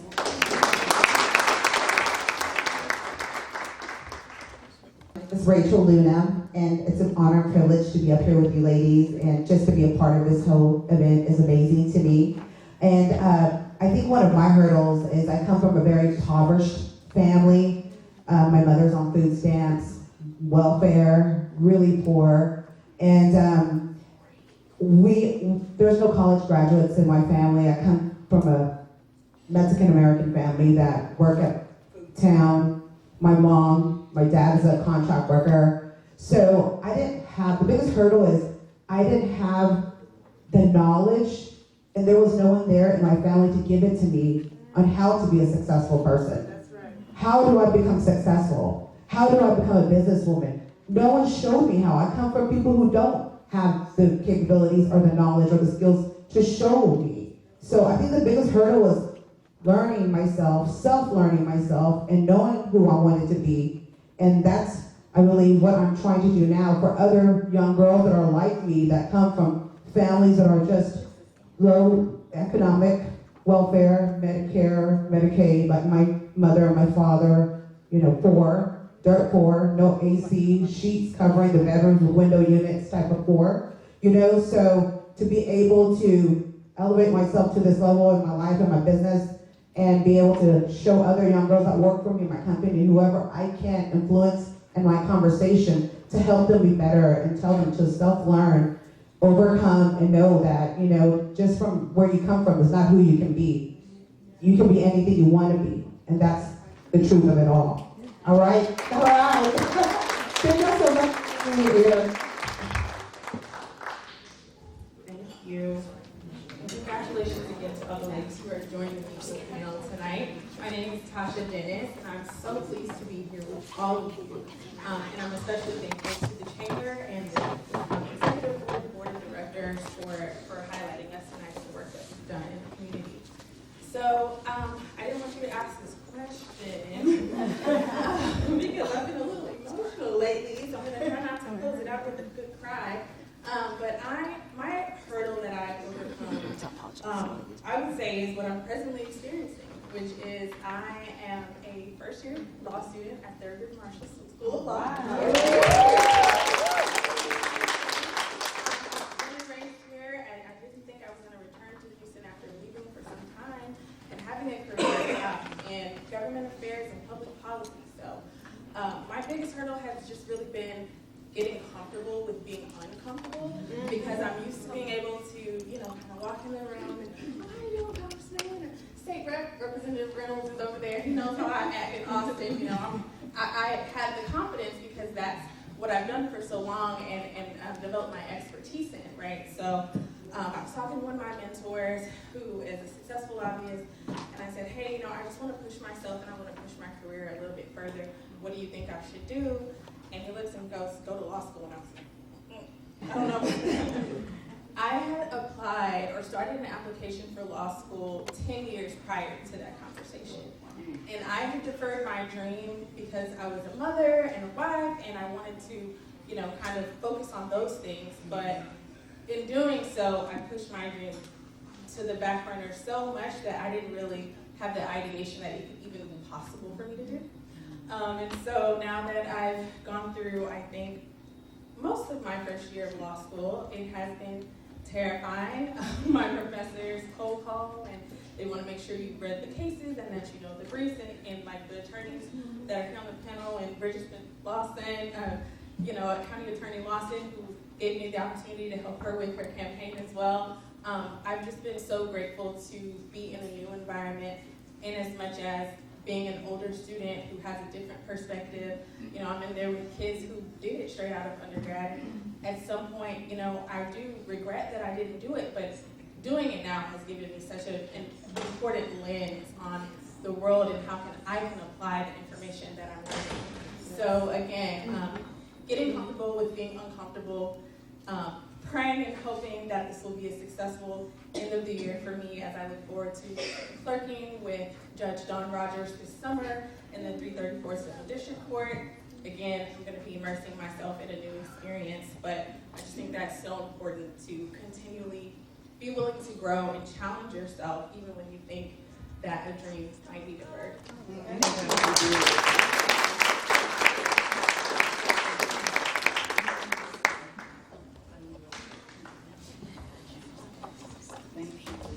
Let's give another round of applause to these beautiful, amazing women. Thank you so much.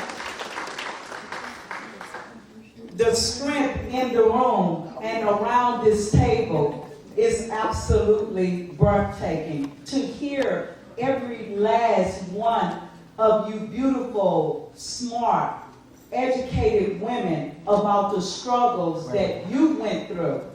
That's why I chose that question, because I want everyone to know you are that phenomenal woman. Look at what every last one of you on this panel went through to get you to this position now. Whatever your selection of professions are. Thank you so much. You all are beautiful. So to expedite time, I'm going to have the Chamber's board members to come up. We're going to start passing out the award. And as they come forward, I'm going to have Councilwoman Alice Chin. She has a couple of minutes. I want remarks for her while we have all of the board members come up to pass out the awards. Let's give a round of applause for Councilwoman Alice Chin.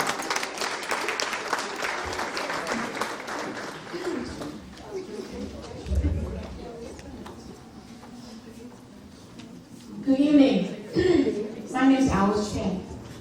I'm the first Asian woman who is elected on the council for the city of Stanford. I want to thank a Korean Chamber Conference for me to share my story tonight. As long as I remember, every morning I wake up, I remember my mother always says, remember, human life is limited, but there's no limit on serving the community. Life was difficult for me recently. Good evening. My name is Alice Chen. I'm the first Asian woman to be elected on the council for the city of Stanford. I want to thank a Korean Chamber Conference for me to share my story tonight. As long as I remember, every morning I wake up, I remember my mother always says this to me. Remember, human life is limited, but there's no limit on serving the community. Life was difficult for me raised up in Taiwan. When I was 5 years old, my father passed away. I was raised by a single mom. At that time, women have no, especially widow, you cannot get married again. And there's no career for women. My mother worked so hard, make little money to raise me and my brother and sister. But as hard as her life was, she always tell her children, be a good citizen. So I knew getting the education and studying hard was the only way I could have a decent life. So that's what I did. From middle school, high school, all the way to college, I always studied hard, ranked number 1 in the class. And then when I graduated from my college, I was looking for an ideal job, dream job. There's a well-known company in my city. I have several interviews. I knew I'm going to get a job. I even told my mom, Mother, when I get this job, you can retire. I can take care of you and the family. The final interview was with the CEO for the Mr. Wang. He is very successful business owner and also a traditional Chinese man. Very famous too. I was so excited that I can see him and talk to him. Mr. Wang actually very impressed by my qualification. He even told me, Ms. Chen, you're the best candidate I interviewed so far. You can help it, but you know what? I prefer working with a man. Too bad you're a female. He told me this. Of course, I was so devastated. I didn't get a job. this year I worked so hard. That is a dream job I'm looking for, but I didn't get it because I'm a female. So, but sometimes when we feel the lowest point, it's when the change comes. It's a change point. It was a turning point in my life because only a week later, I received a letter. It indicated I received a full scholarship for an MBA program at Rutgers University, New Jersey. Imagine if I took the job offer, if he actually gave me the job offer, I would turn down my scholarship and stay in Taiwan with my family. Instead, I come to this beautiful country and get my MBA in finance and marry a graduate, a PhD student from Princeton. My Prince, actually, he's right there. Honey, where are you? Yes, you're here. And we both graduated from college, the graduate school. I got my master's and his PhD from Princeton. We got job offered in Houston, Exxon, USA. So we both very excited to be in Houston. We have 2 wonderful kids. Both of them got outstanding medical doctor today. So I went on,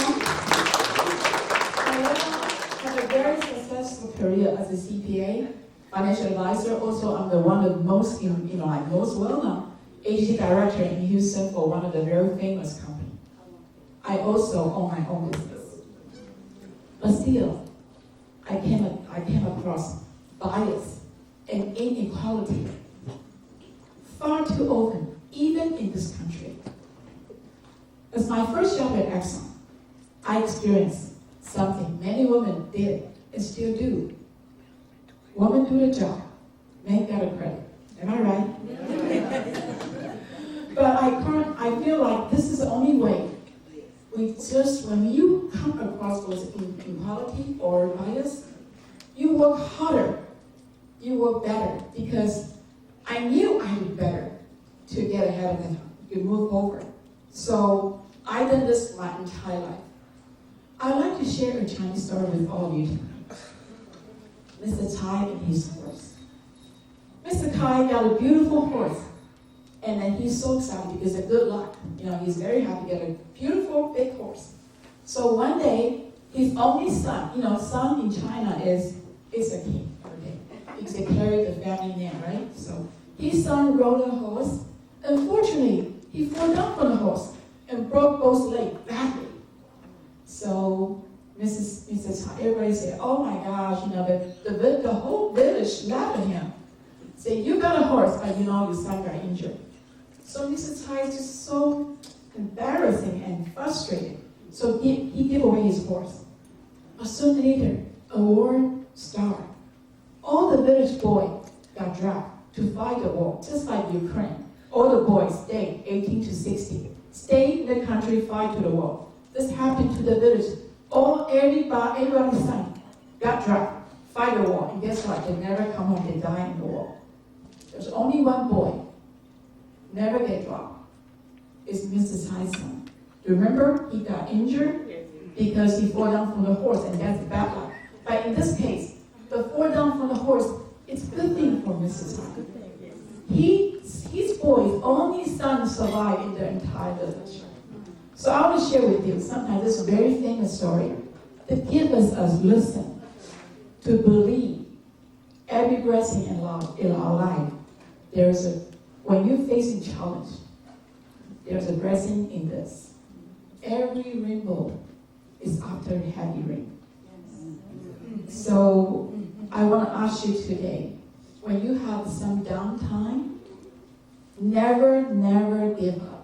Never give up, because every blessing in every challenge, right? And I believe they always have light after the dark night. So I want to share with you, once I was back to Taiwan visiting my mom, guess what? Mrs. San knew I was there. He actually called me, saying, "Okay, do you mind to come back work for me now?" I guess he knew about my MBA and also my success in USA. I actually thank Mr. Wang for his kind offer. But I didn't tell him on the phone. I said, "Thank you, Mr. Wang." I didn't say this to him on the phone. "Thank you because you closed my door many years ago. Your action actually enabled to open another door for me. Look, I'm here in this country. I am a U.S. citizen. I'm so proud of this country. I love this country. I love all of you. Because Mr. Wong turned me down, I was an order many years ago. So sometimes I want to say this. We all women around the world, listen to all these stories. Women are struggling. But guess what? Women need to use this part, the energy. Face the challenge. We'll be stronger, work harder, and get better, and we move forward. So today I want to congratulate all the women here. You are all our role model, and also all of you here. Oh, yeah. We all work together, and make this a better community, a better country for everybody, right? Thank you.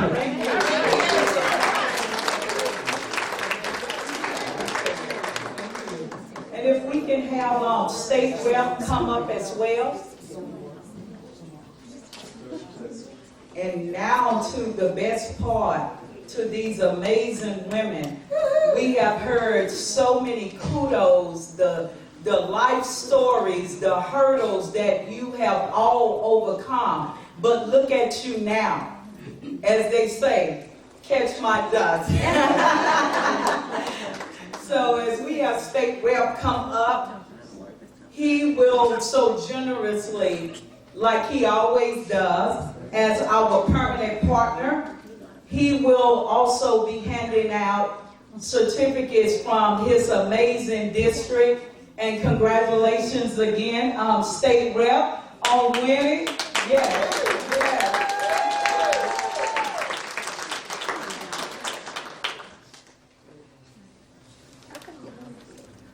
Oh.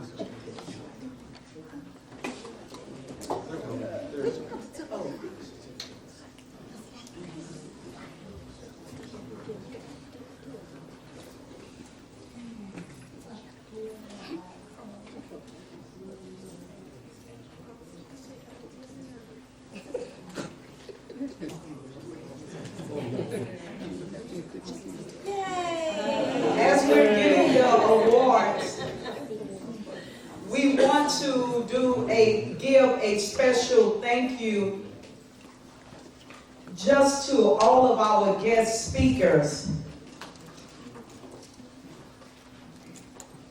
Is Judge Toni Wallace still here? She's already gone? Okay. Attorney Bridget Smith Lawson, if you will come forward, please.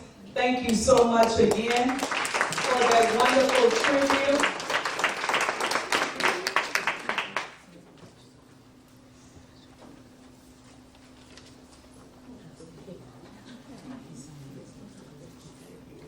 Thank you. And of course, our wonderful keynote speaker, this phenomenal, powerful woman. She did a fantastic job. Dr. Juanita Wallace Reynolds. She'll come forward.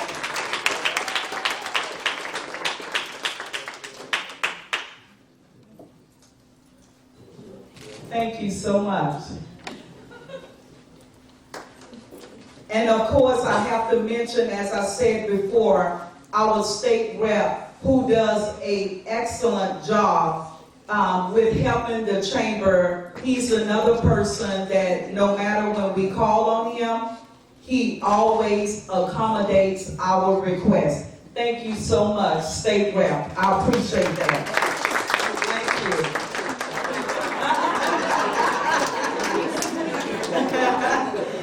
And last but not least, Councilwoman Alice Chin, if you'll come forward, thank you so much.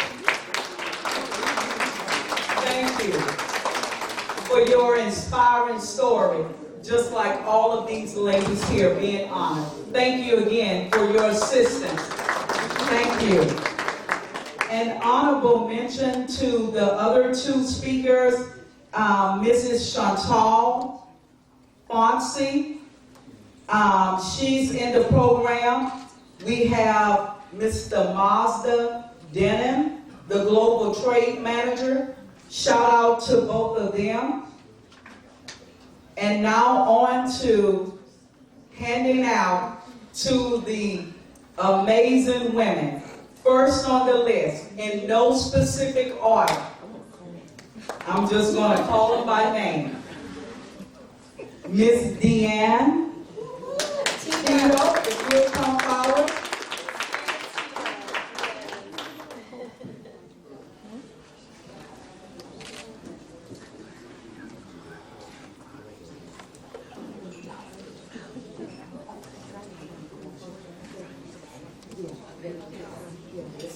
To the front. We want to get this amazing picture.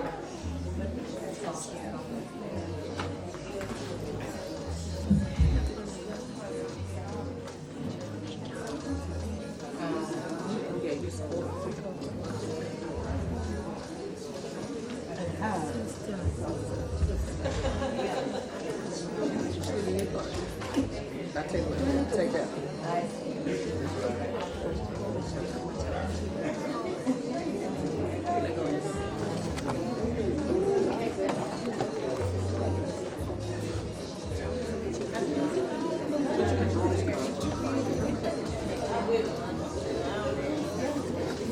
Thank you so much for being 2022 one of the phenomenal women. Much for doing the wonderful, amazing work.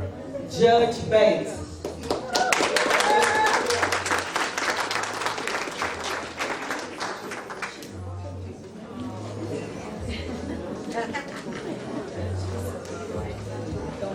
Beautiful. Yes.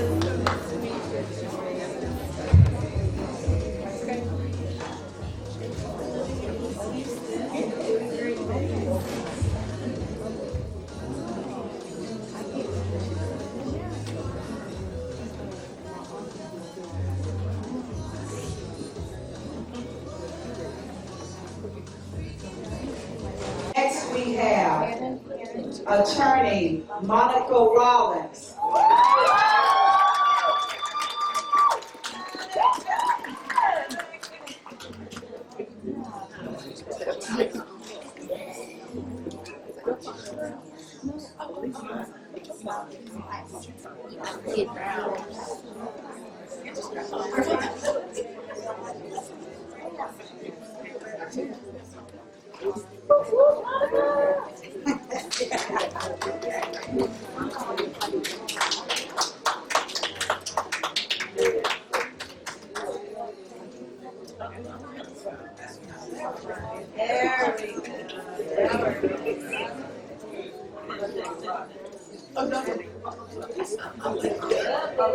Okay, we're going to do a do-over for Miss Deanna. Yes, yes, you want to make sure. Yes. Miss Antita. You're all queens. Yes. We want to make sure that everyone is made to feel special, just like the special women that they are. Yes. All right.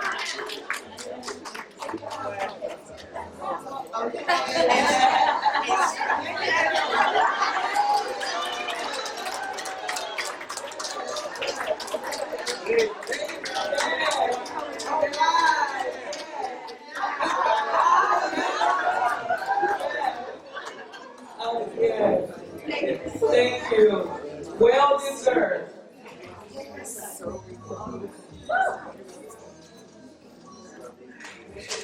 Thank you. Thank you so much. I appreciate that. Now, Attorney JaPaula Kemp, and congratulations as well. Yes.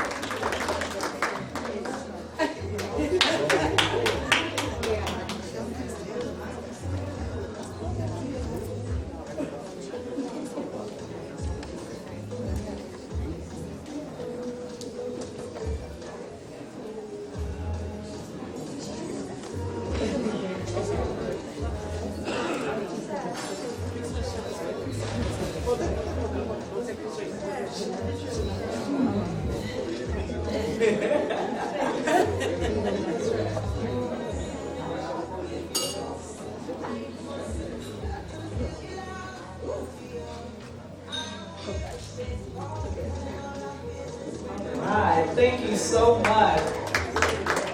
Congratulations again. I will have the wonderful, very talented Miss Darlette Johnson. Come forward.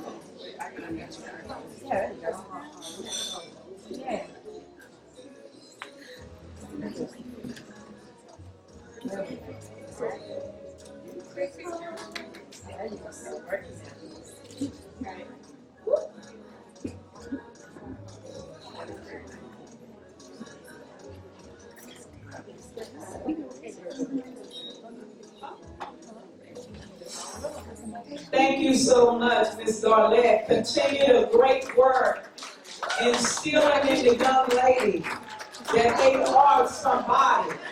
Thank you. Is Ms. Jamila Lindsay.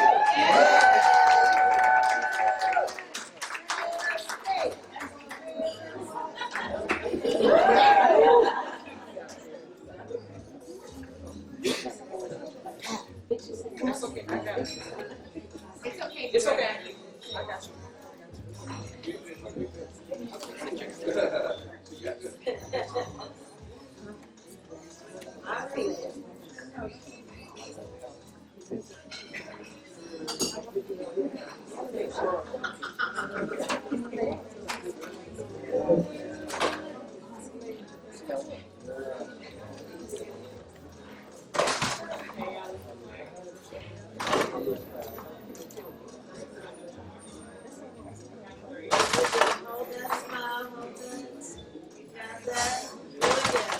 Thank you.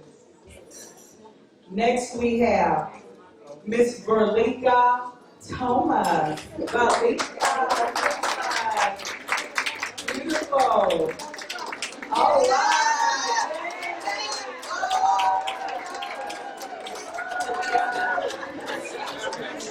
All right.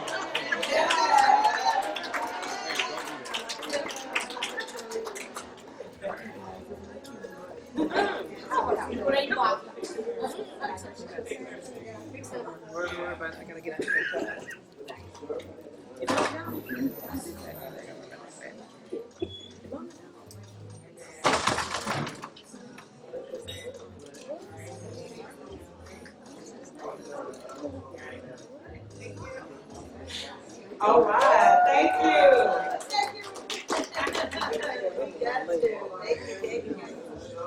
All right, next, Miss Rose Pierre. If you'll come forward, please.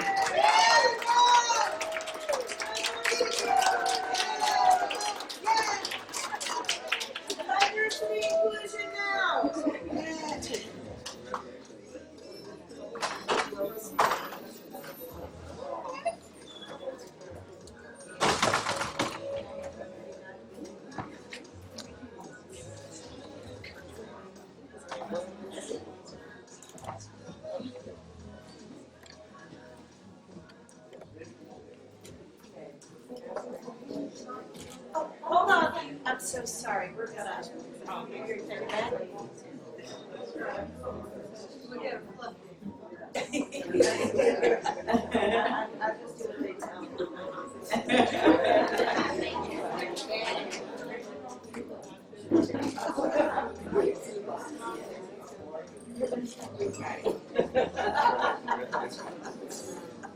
Thank you, Ms. Rose.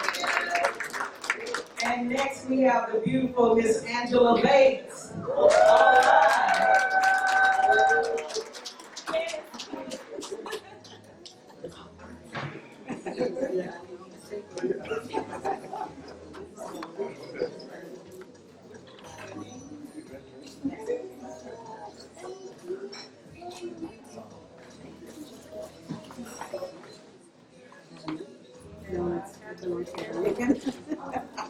So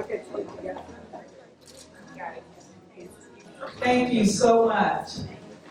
And in honor of Miss Mary Smith, my colleague, much prayers to her as she recovered. We have Councilwoman Virginia Rojas receiving the award from Miss Mary Smith.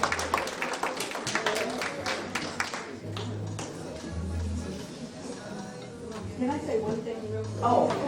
Yes, please. Thank you. Virginia Rosa, Stafford City Council. Mary Ann is very, very close to me, to my heart. And on behalf of Mayor Willis and Stafford City Council, my colleagues on council, I want to thank the American Caribbean Chamber of Commerce for recognizing Mary Ann as a phenomenal woman that she truly is. So thank you. Thank you.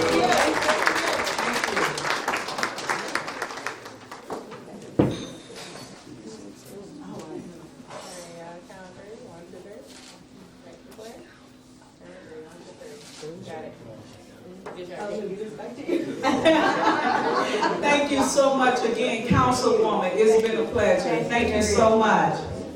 I appreciate it. And next coming up, Ms. Nita.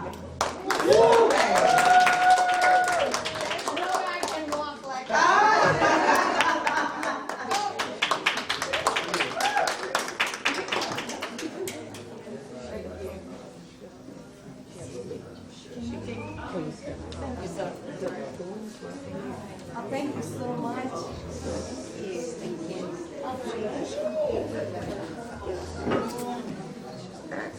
All right. Oh my gosh, yes. All right.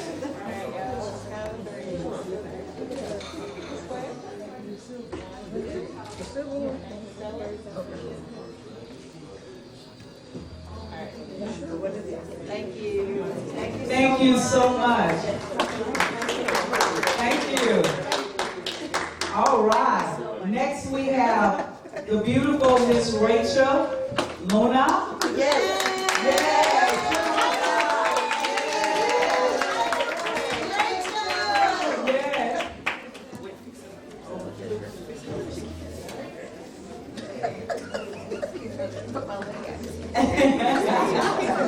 I gotta do my pose. I have to do my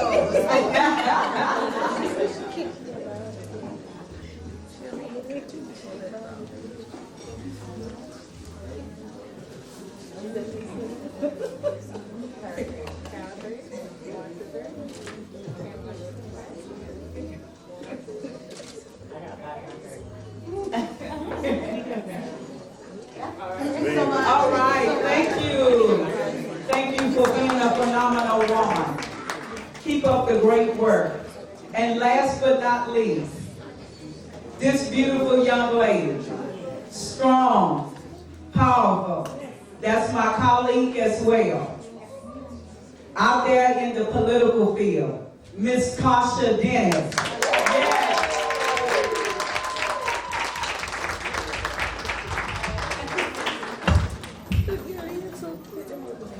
So I want to take a moment of personal privilege to thank my family here. Thank you guys so much. Love you for your support. Thank you so much.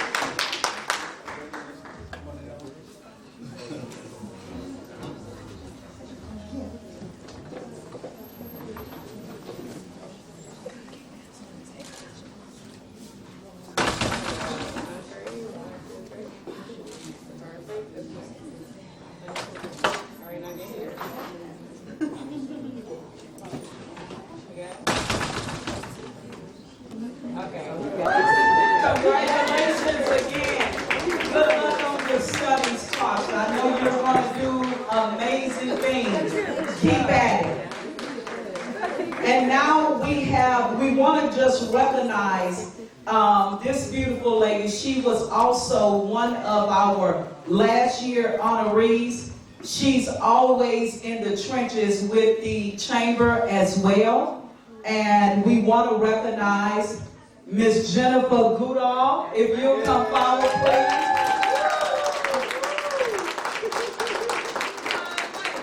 All right. This lady here, when I tell you, Her and the whole Prime Way crew, they have been a phenomenal support to the American Caribbean Chamber of Commerce.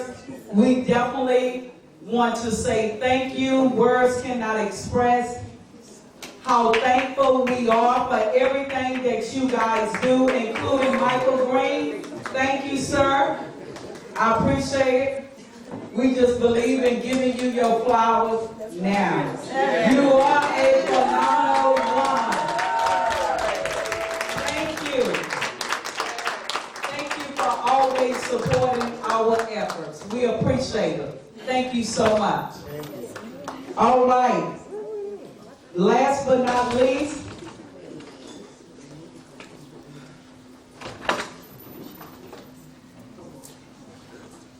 Monica, they would like for you to come up, if you don't mind, real quick.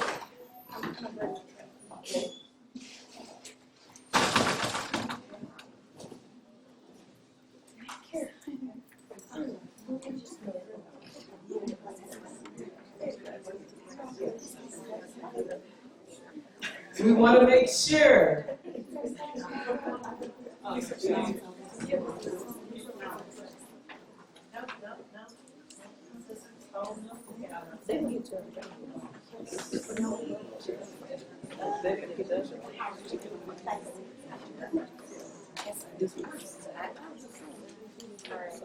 All right. Congratulations to all of these queens that surround the table. And now really quickly, we are coming to the close of our ceremony. I want to pass this over. When Miss Cleo talks, I obey. Here you go. Thank you all for staying with us tonight. This has been a wonderful, beautiful, beautiful evening. The food was tremendous, and of course, everybody has been just so gracious. But we can't really leave and honor everybody and salute everyone and talk about how wonderful and great and beautiful they are without remembering without our MC would be no good.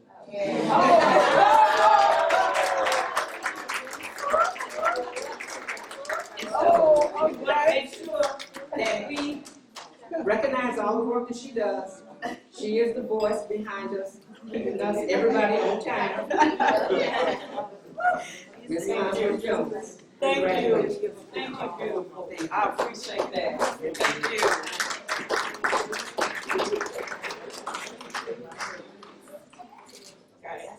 Thank you so much. Now, can we dismiss us? Oh, no. Okay. Really quick, I won't be long, but you all know that the... Oh, let's do it. Oh. Yes. Judge Bates.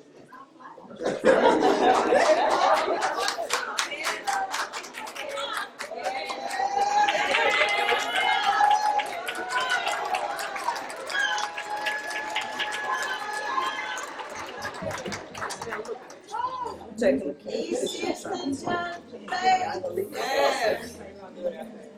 So proud.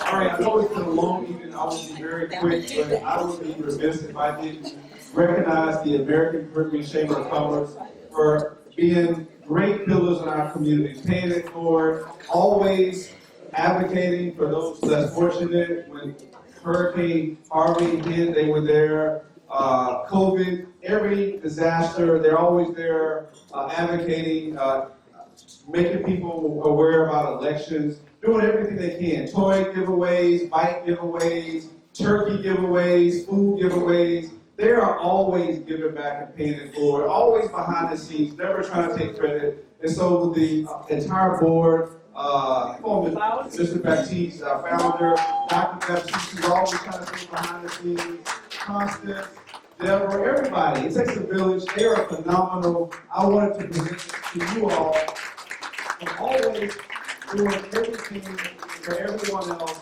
Thank you all so much for everything that you all do.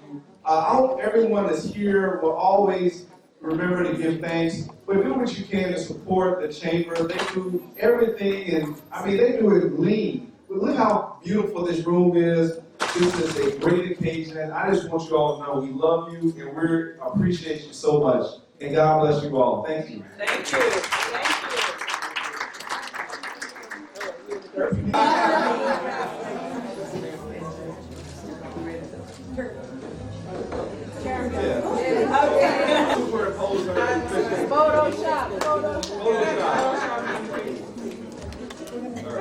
Thank you. And now, ladies and gentlemen, we are coming is doing. So before you leave, we're asking that all of you ladies will line up with the backdrop. So without further ado, to expedite time, I'm just going to call the names of everyone who worked very, very hard to put this together. It takes countless hours. There's no cutoff time. So I just want everyone to know that this is an amazing working family team. This takes teamwork. So first and foremost, I want to start off the founder of this wonderful organization, the man behind the vision and the mission, Mr. R.J. Baptiste.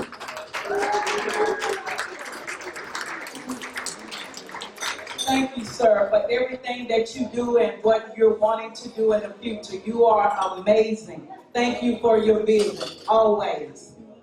Next, we have the wonderful Dr. Baptiste, who is the Executive Senior VP over International Affairs.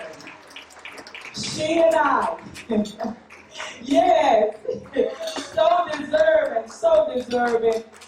Yes, she deserves a hand.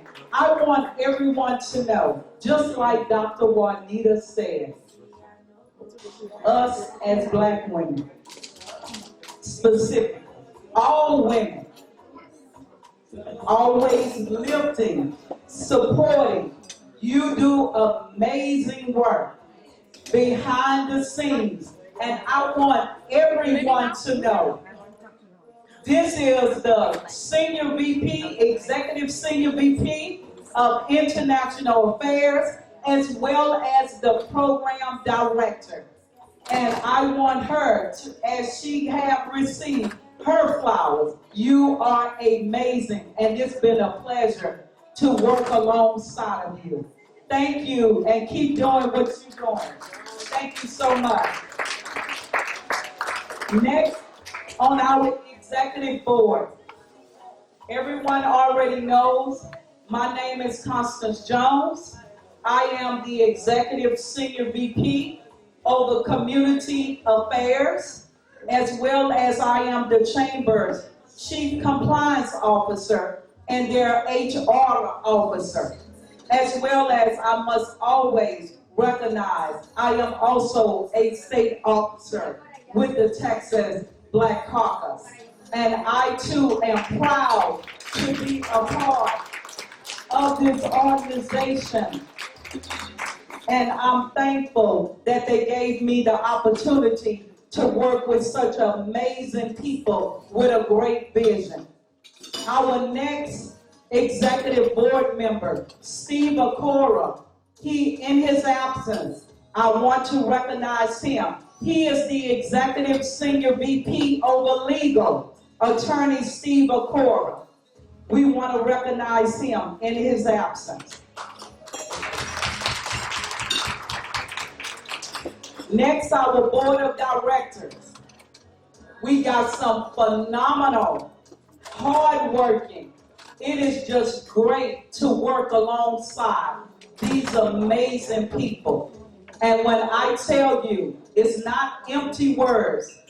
They all work, really hard. Like I said, we were all working up till 12 and 1 o'clock. There was no cutoff at 6 p.m. or 7 p.m. And I want you to know it was worth it.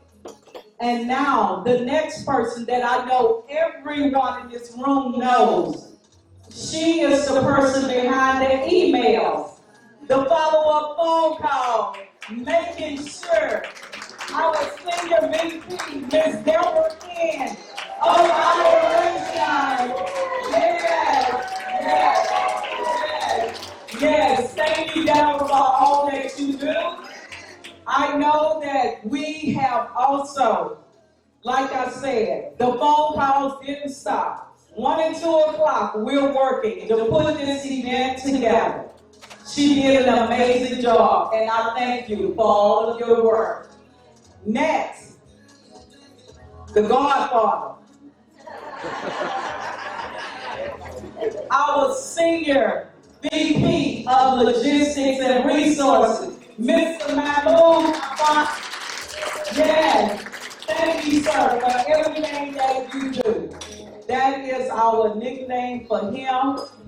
We have the utmost respect for Mr. Mahmoud. He brings a lot of things to the table, and he is always someone that will keep us laughing even when we are dead tired.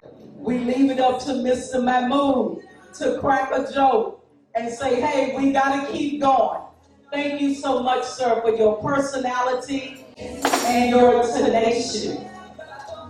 All that you give. Thank you so much. All right. Next we have Miss Cleo. Miss Cleo. Yes. This beautiful woman. She's going to have to tell us what is the key. She don't look like she hates it at all. She also, yes, this is and as everyone knows, probably don't know in this room, if you don't know, if you have not heard of, she is the person behind the Black United Fund, yes, of Texas, and her wonderful son, State Rep. Jarvis Johnson, who does an amazing job. She came last year when we helped out with the Haiti. And when I tell you Miss Cleo stepped in, her with the leadership of Dr. Baptiste and Mr. RJ, they were on it. And I appreciate everything that you did. Thank you for being you. Thank you. She is the board director of International Affairs. And next we have Miss Carolyn. Miss Carolyn is amazing. She came to us last year. Miss Carolyn, our seniors who are near and dear to our heart with the chamber. We go there once a month. And a couple of our honorees, they have been diligent with helping out, contributing for the distribution every last Sunday of the month. And Miss Carolyn is our senior coordinator over the residents' homes that we go to make sure that we give them what they need, whether it be food, personal hygiene. And she is the person behind making sure that we get them what they need. Thank you for everything that you do, Miss Carolyn. Thank you so much. Last but not least, we have another new attendee that's part of the chamber. She came to us last year. We have Miss Jennifer. She is part of the education. Thank you so much. We are so happy to see her out. She's been under the weather for a while, and she said, hey, I had to get out today. Thank you, Jennifer. We so appreciate you, and we look forward to working with you. Next, last, where's the lady behind the camera? Miss Kirby! Everybody give it up for Kirby! Yes. Miss Kirby is the lady behind the photos, behind the different videos. Thank you, Kirby. She has her own production. She does a lot. She's a very busy lady. And Kirby, we appreciate you and everything that you do for the chamber. And so before I turn it over, and I'm going to let Ms. Carolyn say a prayer and get us out of here, I want to acknowledge the supporters, the host committee. First and foremost, American Caribbean Chamber of Commerce, our wonderful state representative Ron Reynolds, our Commissioner Grady Prestige, the Hilton Garden Inn, Sugarland, Norris Conference Center at City Center, AFTV 5 TV Network, PAST Patrol Security, Kirby Production, USA Kari Consultant LLC, and last but not least, a shout out to the Triumph Credit Advance. Thank everyone that took the time to contribute, no matter how big or how small. The point is, you came on board. We asked for sponsors. We don't charge because we want these ladies to feel special and be honored in their all respective professions. And I think we did an excellent job with the choice of women that's around this table. Let's give them all one last hand of applause. And now we will have Ms. Carolyn come up and say a prayer, and then we will go into the networking and dancing. Thank everyone again for your patience. We want to take this time to give thanks and pray for safe travel. We want to be thankful for the vision. We want to be thankful for the visionary. We want to be thankful for the trailblazers, for those that are looking forward and not stepping back. We want to ask that each one of you have a very safe travel, that God blesses you and keeps you, and you continue to go forward in all your endeavors to be those great people that you are, with all his blessings and might and bless you. In Jesus' name, we thank you, and we thank you, and we thank you. Amen. Thank you. All right, if we can get all of the honorees to line up, Kirby, we'll let them know how she want them lined up. Before you guys leave, we definitely want to get a group picture.